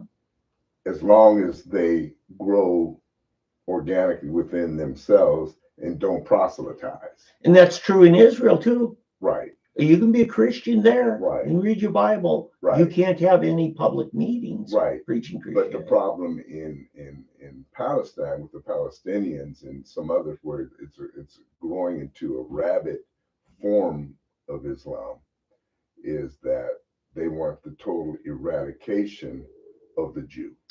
Yeah, see, and this is an extremism, right? Much like you saw during the French Inquisition, much like you see in Rwanda. It's people becoming intolerant. I mean, I've got a neighbor who's from Iran, who's 3 or 4 doors down, and I've never actually asked, "Do you profess Jesus as your savior?" But he openly talks to me about his relationship with God. And I openly share with him. And we have no problem accepting each other. That's here. It's when people take their faith and turn it into an imposition. I was talking to one guy who's with this abolitionist, very extremist, going at, ending abortion. Yeah. Well, the leader of it, one of the leaders, was there at the state convention, and we were talking in the hall. And we continued our conversation from the county convention. He and I talked for a good half hour, 45 minutes. And I think it really opened his eye. I talked about, I used to believe that my convictions were so rock solid that they ought to be adopted by you too. If my conviction good enough for me, they're good enough for you too. And that's kind of disrespecting the Holy Spirit's role in their life. I often say the Bible teaches us principles, and we want to turn it into methods and regimens, and checklist Christianity, and trying to impose that on people, the do's and don'ts, and all those things really should be personal convictions. And we just got to respect our neighbor and not think that we are better or our convictions are better and need to be imposed. Right. Well, no, I don't think thinking our convictions are better is the wrong thing. It's the imposing upon somebody. Yeah. Is where you cross the line. Yeah. Because I'm convinced that my faith is better. My faith is a true faith, and that is true. Right. So I don't think that's wrong. No. But to try to forcefully impose that upon someone, that's when I've crossed the line. I'm talking about up to them to make the decision. I'm talking about your practices. You know what I'm saying? What you do and don't do as a result of your convictions. Right, that's what I'm saying. Yeah. The imposition of that on somebody else. In other words, and it's not just that. So, for example, I ran these people, and they Baptists, and we got along as pastor, and we were talking, and they were real fans of my presence on the radio. They used to listen to the radio, and they were real big fans and everything. And then, I happened to share, that I went to Melody Land and that I believe in the gifts of the Holy Spirit. And all of a sudden, verboten. Yeah, all of a sudden, we're not, we didn't speak anymore. Yeah. I haven't talked to them since. I see them. It turned out they lived like a block away or something. Wow. I see them and barely wave. Yeah. It's that type of thing. So so it's one of those things that that we can be that, and I've never been that way. Like I run into Jehovah's Witnesses, and we used to in Holland. There were a lot of them there, and we lived in an apartment, and I'd see them, and they'd want to. Oh yeah, we'd set up an appointment. Yeah, come see us Tuesday night. And we'd have the coffee and Yeah. cookies and the traditional thing, and we'd invite them until after about 2 times they wouldn't come back, you know. And then I'd run them into on the street, and they were like, oh, they try to flee, you know, avoid and stuff like that. But so, you know, I've just never rejected anybody. It's always been the other way around, you know, because I'm not imposing anything on anyone. Yes. And it seems to work better because after a while, either they will see and be drawn to what you're offering, or they will be repelled. Yes. And that's on them. I think I told a story where that realization came to me when I was in Austria, in the Austrian Alps, in this village way out in the boonies somewhere. And I was speaking to these modern day Nazi guys, you know, they see this black guy up there and they start, you know, heckling and stuff, and got up and, you know, it wasn't a big scene. They just basically walked out, but instead of walking straight out, they decided to walk the long way around and make a scene in front of the stage or podium where I was preaching. And so anyway, it was kind of funny because at first I was just like kind of appalled, you know, how dare you? Yeah. but no, but then it was like the Lord spoke to me again, you know, it's not your job to convince them. Yeah. That's my job. You're just supposed to tell them. You know? So, here's the thing. You talk about, you know, your friends finding out you went to some charismatic seminary. Right?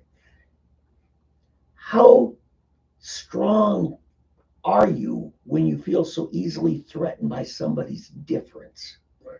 You know, I've got a neighbor right across the street from me. He's Jehovah's Witness. I finally found out he was very coy about it. And I found out, you know, we'll just talk about things of the Lord.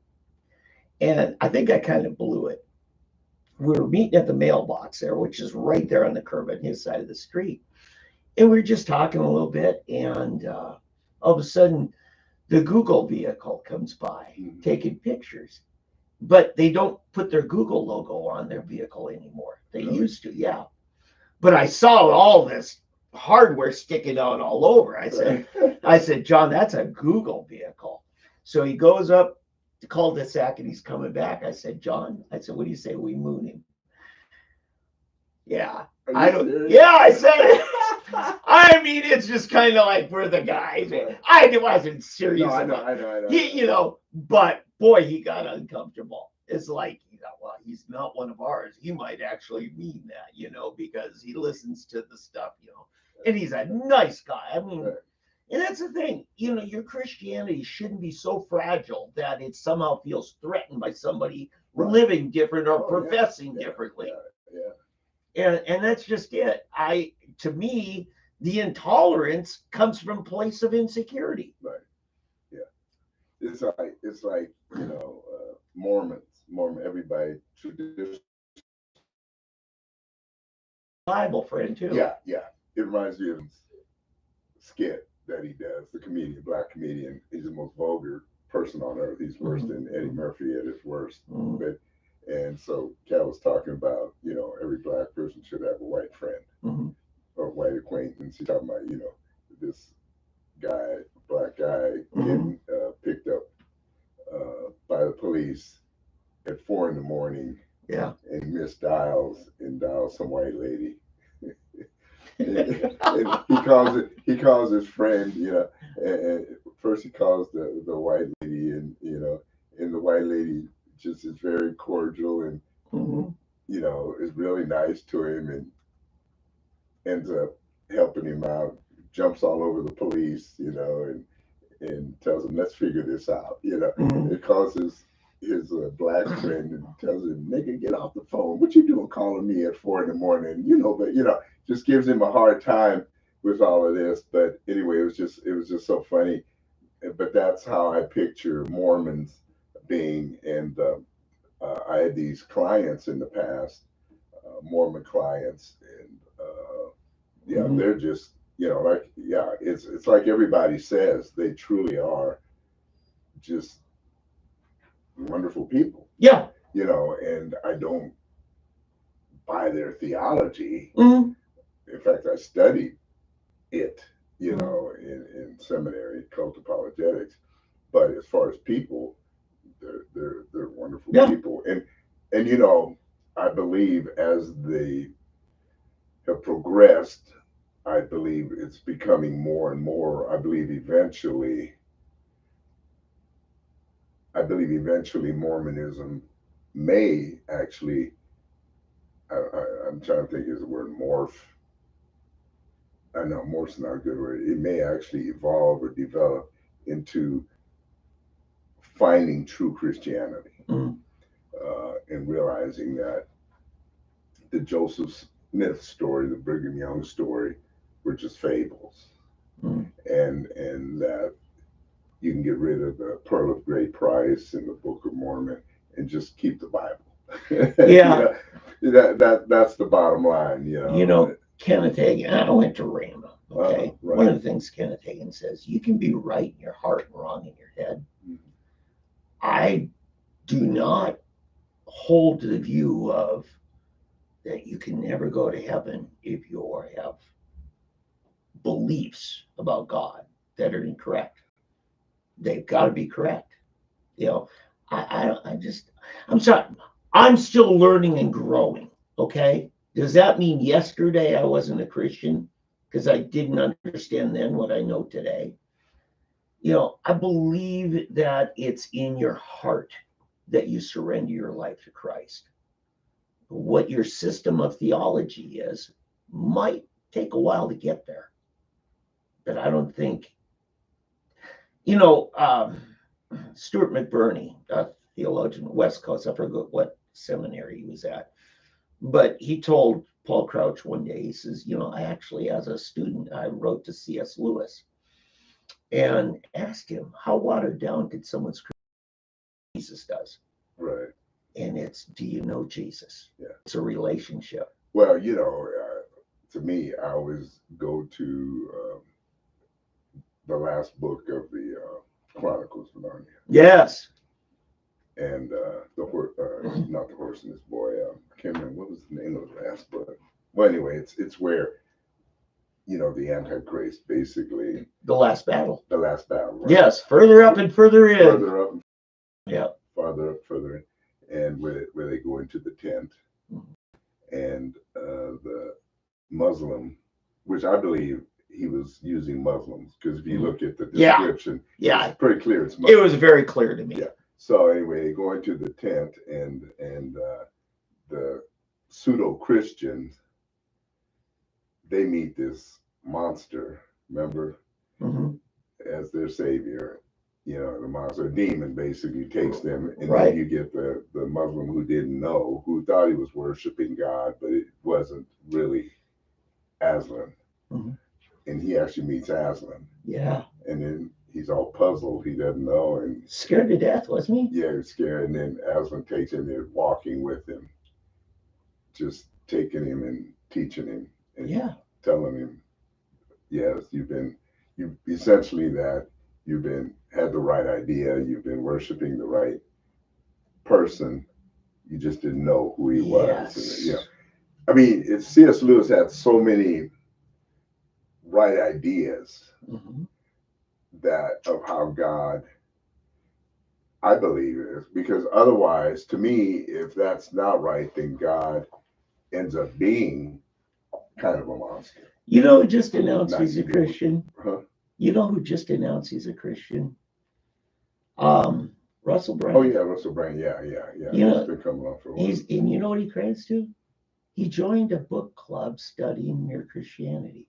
Really? Yes. Is that what? So C.S. Lewis is still leading people to the Lord. Yes. Russell Brand, it cracks me up. Did you see the post where he was being baptized? He talked about it. I didn't see it. Yeah, he was. Because there were a couple of things. Because at first it was something pagan, or like he was not Ouija board, it was, or tarot cards, but it was something.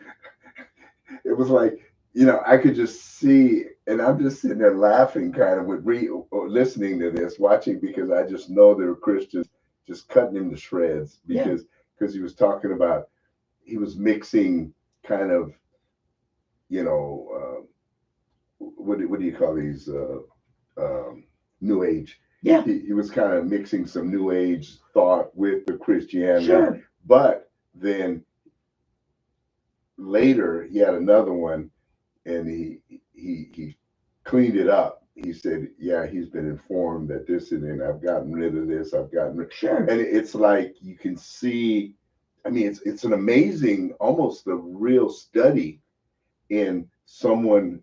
I mean, you can watch him and see the progression of his coming to the Lord, because and his growth, because it's like he's way out here, and he's here, and he's here, and he's here, and all of a sudden, and here he's shedding this, he's shedding this, and he's getting closer and closer and closer, and then he got back. The big thing, he was being baptized. Yes. Yep. That was the big thing, and yeah, it's just an amazing thing. But here's it: he got baptized the day he actually professed his.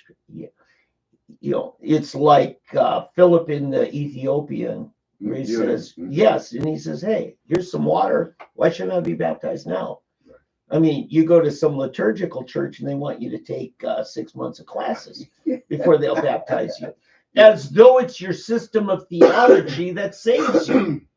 You know, and that's the thing. Now, Russell's at the point where Paul said, but be transformed by the renewal of your mind. Right. You're a Christian now, but your mind is not transformed. You just begun. Yeah. And my hope is that he doesn't, you know, that, because see, I was at Melody Land Christian Center back in the day, and all these celebrities would get saved. Next thing you knew, they would have them coming speaking at Melody Land Christian Center. Yes. And so many of them, I was there when Eldridge Cleaver, the Black Panther, came, and he had gotten saved, and I'm trying to think of so many more. Yeah. And so many of them didn't last 6 months. Yeah. Because they were immediately pushed and they saw the corruption within the church. Mm-hmm. You know, you had people bring him in, they would take offerings, all this money would come in, and then they pay him like $500 or something. And immediately they saw, wait a minute, I remember one story where someone came in and they took an offering, and the offering was like, I don't know, $10,000, $20,000, and they gave him $500, where they told him, we're taking an offering for this person here, you know, but then they give him $500 and they get, you know, it's stuff like that will quickly turn you against. Sure. Even though it's not Christianity, that's just a crooked pastor. Yes. You got there. Right. But to a weaker, more immature mind, they can't tell the difference. Absolutely. I was watching a video of Chuck Smith, his later years pastoring at Calvary Chapel.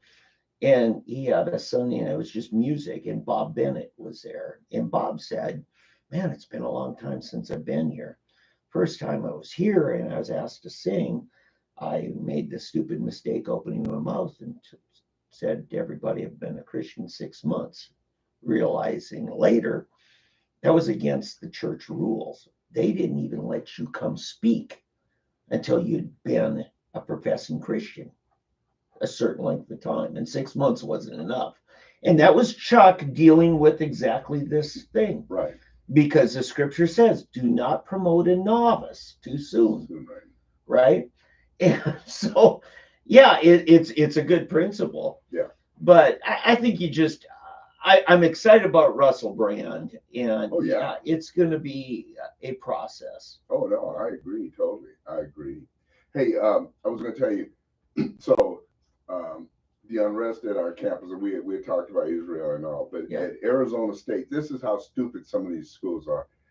At Arizona State, they had campus unrest over the whole Palestinian thing. Yeah. And so the campus police, they arrested and cleared the demonstrators and brought peace to the campus and everything. And what did they do? They essentially suspended the chief of the campus police. Wow. Yeah. And so For doing his job. for doing his job. And this is the kind of stuff that just makes you shake your head. You know, what is going on? Who is and you know, they made a bunch of arrests up in New York when they cleared Columbia. Columbia.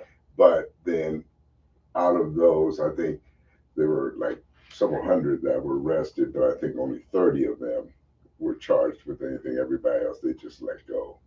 And I'm hoping that I guess it was at North Carolina, University of North Carolina, they basically wouldn't let them take the finals and told the kids that sorry, you know, you just won't.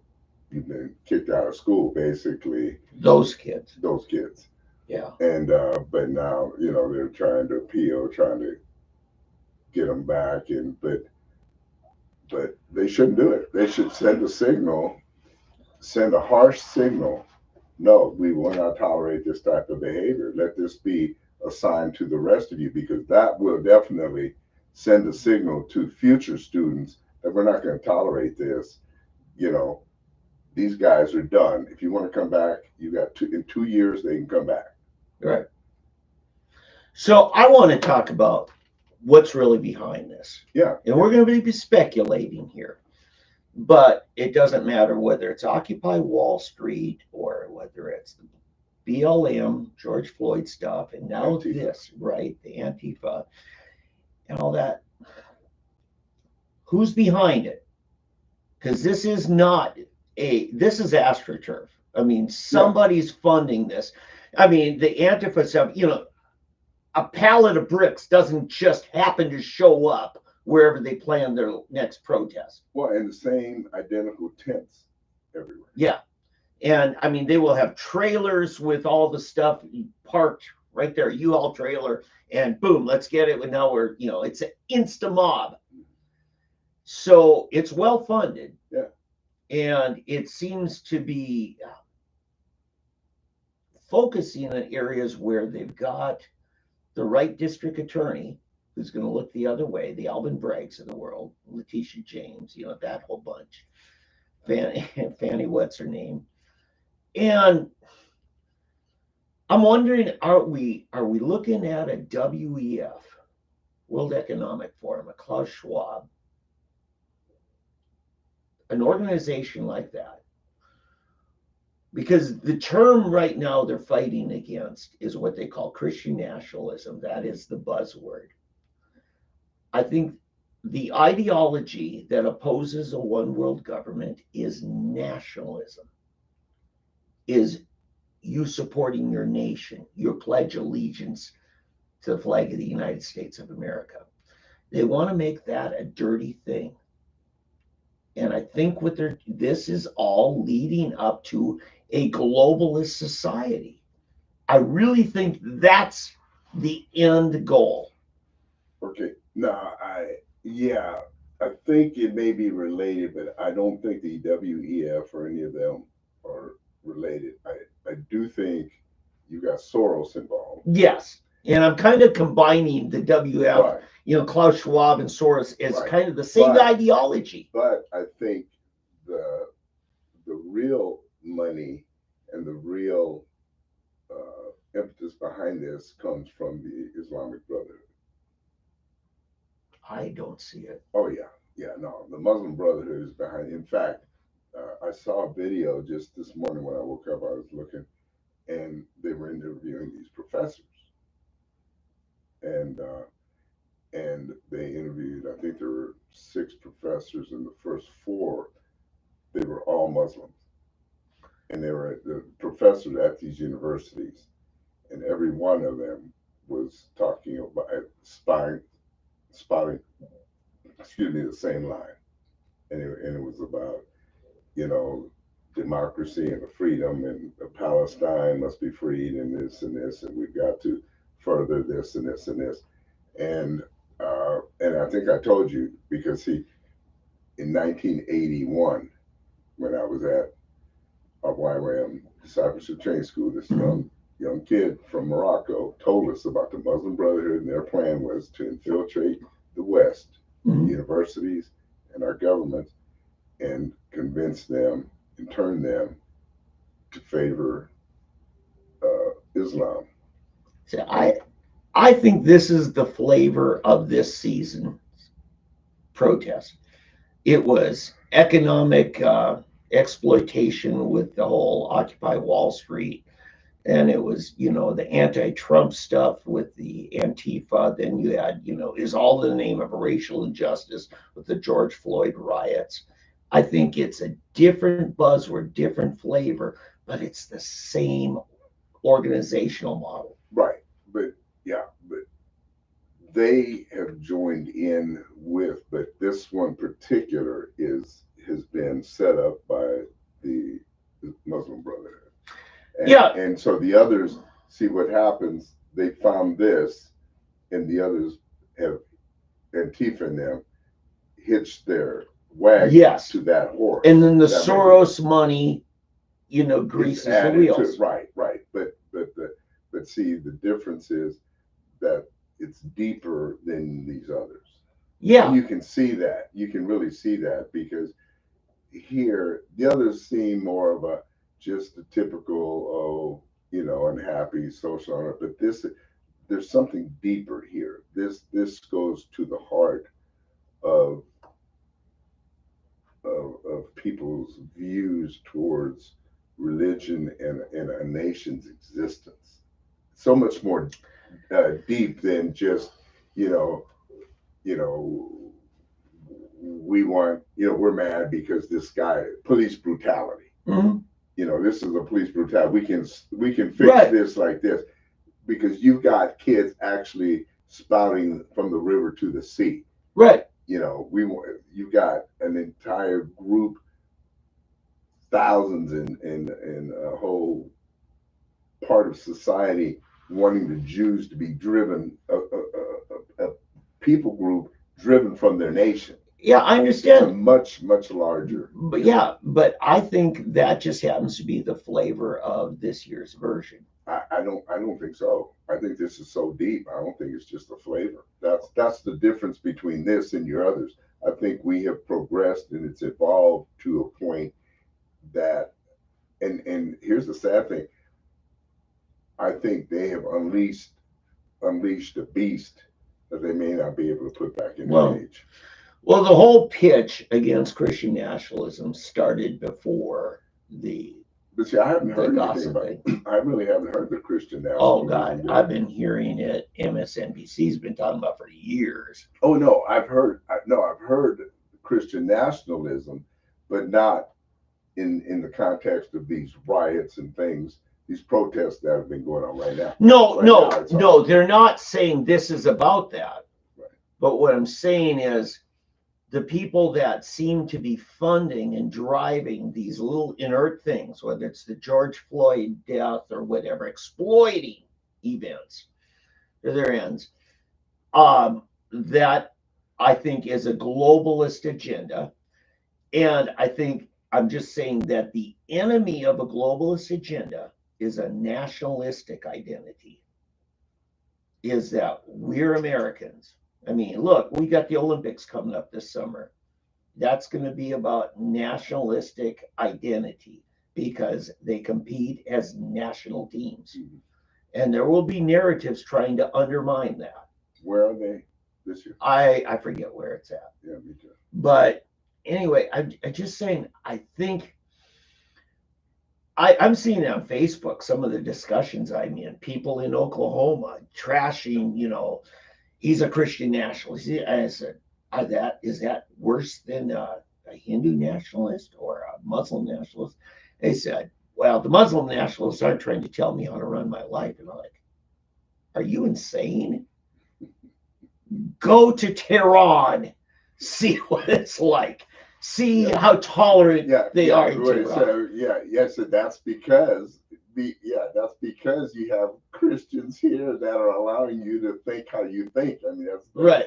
The answer there. Yeah. I mean, of all the Middle East nations that were secularized, Iraq was actually very tolerant. They had one of the biggest Christians and Jewish populations. Yeah, I mean, the biggest mistake I think that we probably made, Bush and Trump, it took Trump to point it out, was Bush getting rid of Saddam Hussein. Yeah. I mean, nobody saw that back Right. then, you know. But there you see the uniparty thing, because it was both the Clinton administration and the Bush administration, Bush Jr., that were pitching that narrative. Mm-hmm. And they lied, saying that, oh, they're developing weapons of mass destruction. Now, I know they did gas some populations locally. I know that's true. Right. But to claim they got nuclear weapons, we just didn't find any. Right. You know, so it saddens me to realize how duped I was. Yeah. You know, I bought into it. No, I hear you. By the way, one other thing, video I sent you last week by Afro Man, Hunter Got High. Oh, yeah. That thing's turned into a big hit. Hunter got high. I might play a little in the background here as we talk about it, because the Black community is really starting to say, you know what, I like Trump better. It was better economy, had better jobs, prices were lower, and all that. And now Biden, he was on the interview yesterday, was at CNN, in like 14 minutes, he told 15 lies. Oh, yeah. He said when he came into office, there was a 9% inflation rate when he came into office. It was 1.4. Yes! Yeah. And it took him 6 months to get it up to 9%. Yeah. I think people are seeing it. And the worst part is that the hostess didn't correct any of them. Oh, yeah, she'll cut off. I mean, anytime you get somebody from the right on there, they don't even let them speak. No. And they'll tell the truth and they'll try to counter it. Yeah, what's the guy's name? J.D. Vance. They had him on. And there's not a nicer, more polite guy. Right. She just kept stepping on him, cutting him off constantly. And yeah, like, I don't know how they live with themselves, you know, that it's just it's terrible. Well, they'll balance themselves again. Once Trump gets in, they will make up for how easy they were on Biden by being tough on Trump again. Yeah, that's their balance. That's their balance. Yeah. Hey, this is crazy, and this shows how the liberal lunacy. Mm-hmm. In San Francisco, the answer to the homeless problem is free booze. Oh, jeez. Yeah, what they've done, and this is right up your alley here. Yeah. Yeah, the health officials say providing alcohol helps alcoholics to keep from having to seek alcohol recovery services and ER services. Okay. And I mean, can you believe that? Yeah. So what they're doing, they've got these stations where the alcoholics can come and they give them shots of free alcohol to drink. So they'll have safe alcohol, clean needles for drug addicts. Yeah, clean needles and safe booze. Limitless condoms for sex addicts, you know. I mean, all these things. Hey, look, whatever you subsidize, you get more of. How? I mean, who is running these things?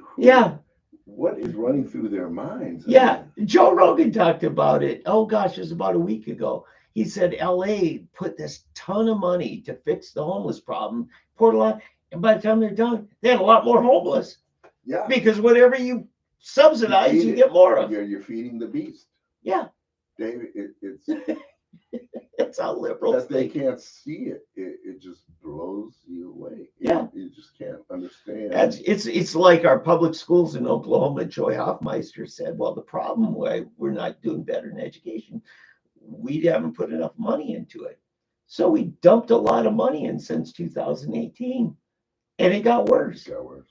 And the problem isn't that there wasn't enough money. The problem was who was running our education and not educating. Right. And now, to cover their butts, they want to get rid of the guy who's trying to, the new sheriff in town. Oh, yeah. They cannot stand Ryan Walters because Ryan is answering. Yeah. You know what it is? They don't want to be shown up. That's what it is. That's what they're really afraid of. Don't want to be exposed. They want to be exposed. Yep. So what, you got anything else? No, that's pretty much it. I just, you know what, I might add to the end a little bit of video from Afro Man. It's just, to me, it just shows, Eddie, what you've been talking about. More and more in the Black community are starting to wake up and say, you know what? The Joe Biden axiom of, if you don't vote Democrat, you ain't Black. If you don't love yourself and your family, that's just it. Cat Williams has a new Netflix special. I don't recommend anybody watch it. That's what I'm here Give for. us the clean version. What do you got? That's what I'm here for. No, I can't even watch it, really. I mean, his language on it is just unbelievable. Sure. But he has a segment in there. I just forced myself to watch a part of it because I'd heard about it. But he has a whole segment in there where essentially he just trashes Joe and Hunter Biden. Yeah. I couldn't believe it. I mean, I could not. That is one guy who does not care. He does not care what people think about him, but he basically just trashes them and the fact of Hunter and his drug abuse and the things that Hunter's doing. And he even has it. He has a giant wall, and they even put Hunter Biden's name up there. Put Hunter and about his Hunter's, what is it? Hunter's dope. Yeah, it was Hunter's dope. Talking about when they found the marijuana in the White House. Cocaine. I mean, cocaine. Yeah, that's what it was. I'm sorry. Yeah. Cocaine. Yeah. And even had in big sizes Hunter's cocaine. You know? But it was just pretty amazing that he was that bold, and he just, that's one thing about Cat Williams. He's not afraid to say anything, and he sure. I'm waiting to see what the reaction. It just came out, I think, Thursday night or Friday night. It's brand new. I'm waiting because I remember, what's the other comedian, the Black comedian that caught all kinds of flack for a while. People weren't wanting to pull it off of Netflix. Oh, I can't think of it. Dave Chappelle. Okay, I was going to say. Yeah, Dave Chappelle. They were up in arms. Well, I'm waiting to see what happens with this one. Because if this stays, this is an indicator we won a culture war. Yeah. For the heart and soul of Black community to think for themselves. Yeah. Yeah, that's definitely. By the way, something I forgot to mention, this happened a couple weeks ago. Biden administration trying to quietly do this, but they're rescheduling cannabis medicines to Schedule 3. Right, I did see that. Yeah, some have likened it to Tylenol, and no, it's a little tougher than that. Little tougher than that. I don't know. But it's going to be something where it's like hydrocodone. Yeah. About that level. Yes, and what it's going to do though is for banking, because that's something. I mean, I even got Kevin Hearn to support. You got to let these dispensaries open bank accounts where the banks don't fear that they're going to get raided. Because they couldn't even pay their taxes without driving down with a carload of cash and putting it on the counter down at the tax commission. Right, and then they can get busted for trafficking. Remember, there's the preacher that they arrested and they impounded all of his money. Yeah. Like $14,000 or something. That was a band doing missions. They were raising money for missions. Right. And in Muskogee. And they kept it. They kept the money and wouldn't give it back. Yes, that's the assets forfeiture problem. Right, exactly. Yeah, so this is going to help a lot, not just in that, but also the marijuana industry now will be able to write off expenses. Because that's why you've seen a massive amount of failures. Yeah, most of them now, they didn't think of that when they opened all these. And the only ones that were surviving were the big ones, the major ones out of California and that.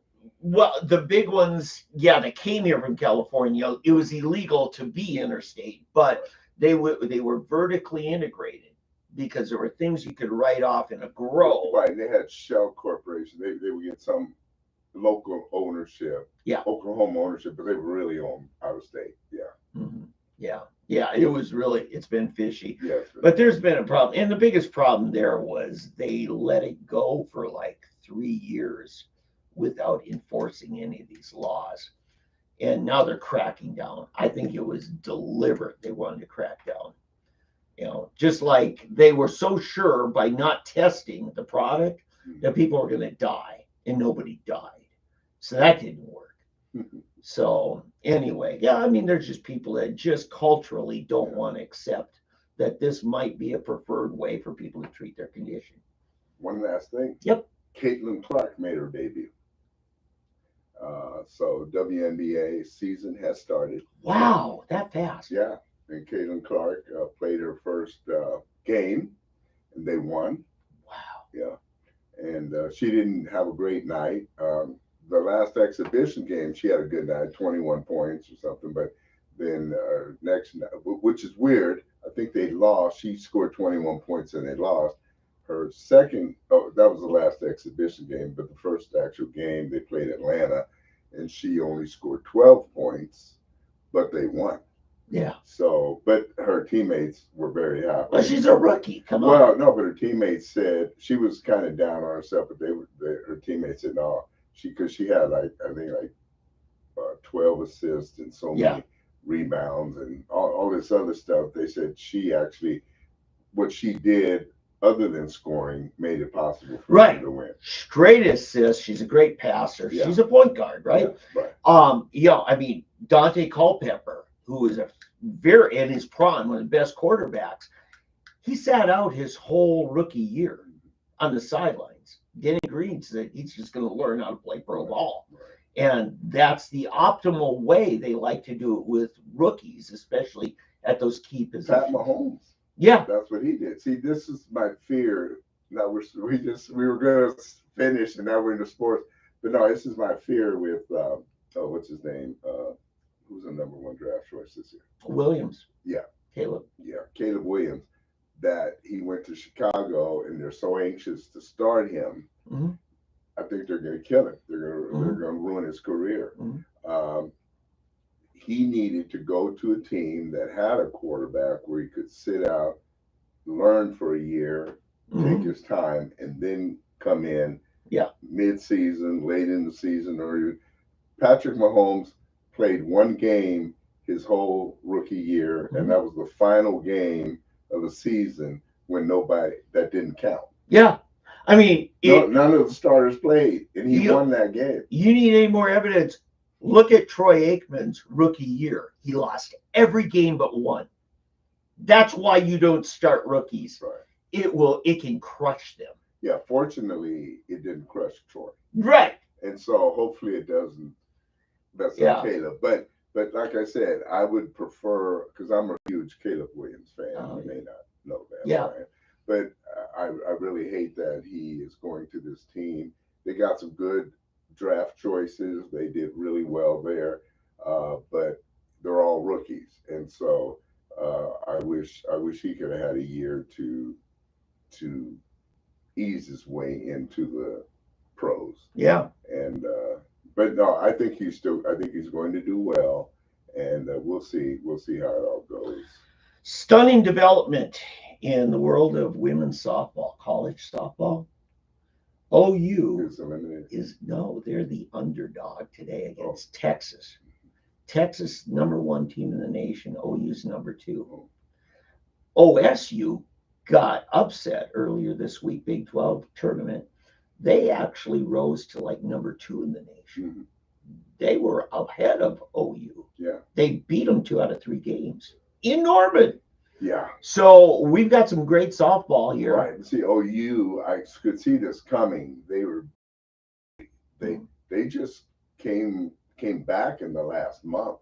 They weren't doing that well at the beginning of the season. Right. And they've slowly just come back and back and back. And now, #2. So, yeah. Well, Big 12, when you got into conference play, Texas dominated them, and then Oklahoma State dominated them.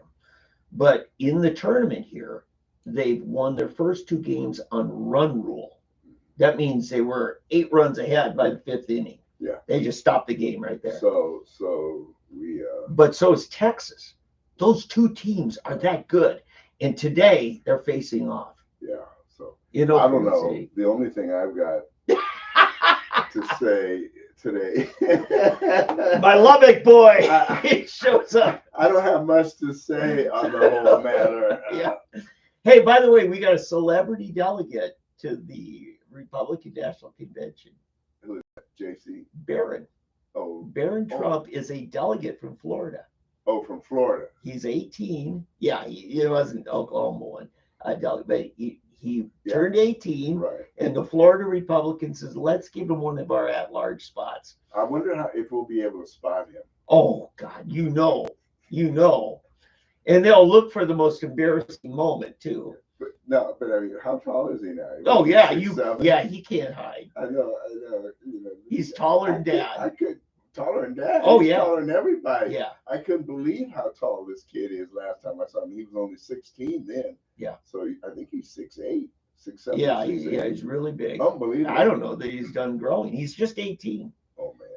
You know, he had to graduate from school without his dad there because the judge, but the judge needs every Wednesday off.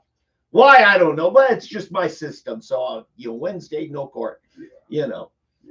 So go figure. He'll get his. Yeah. So it's, hey, we are in 2024. We knew it'd be big, and it's big. Hey, Dave, thank you. Hey, everybody. We'll see you when we see you. Take care. Have a great week. Oh, wrong one. Way out of the show.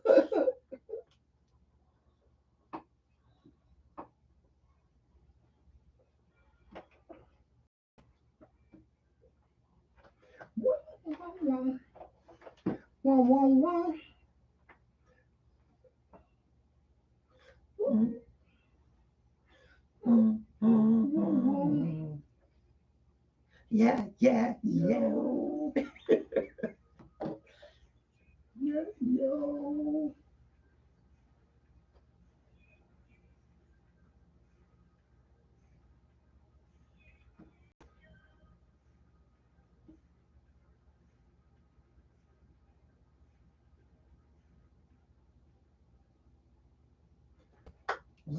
So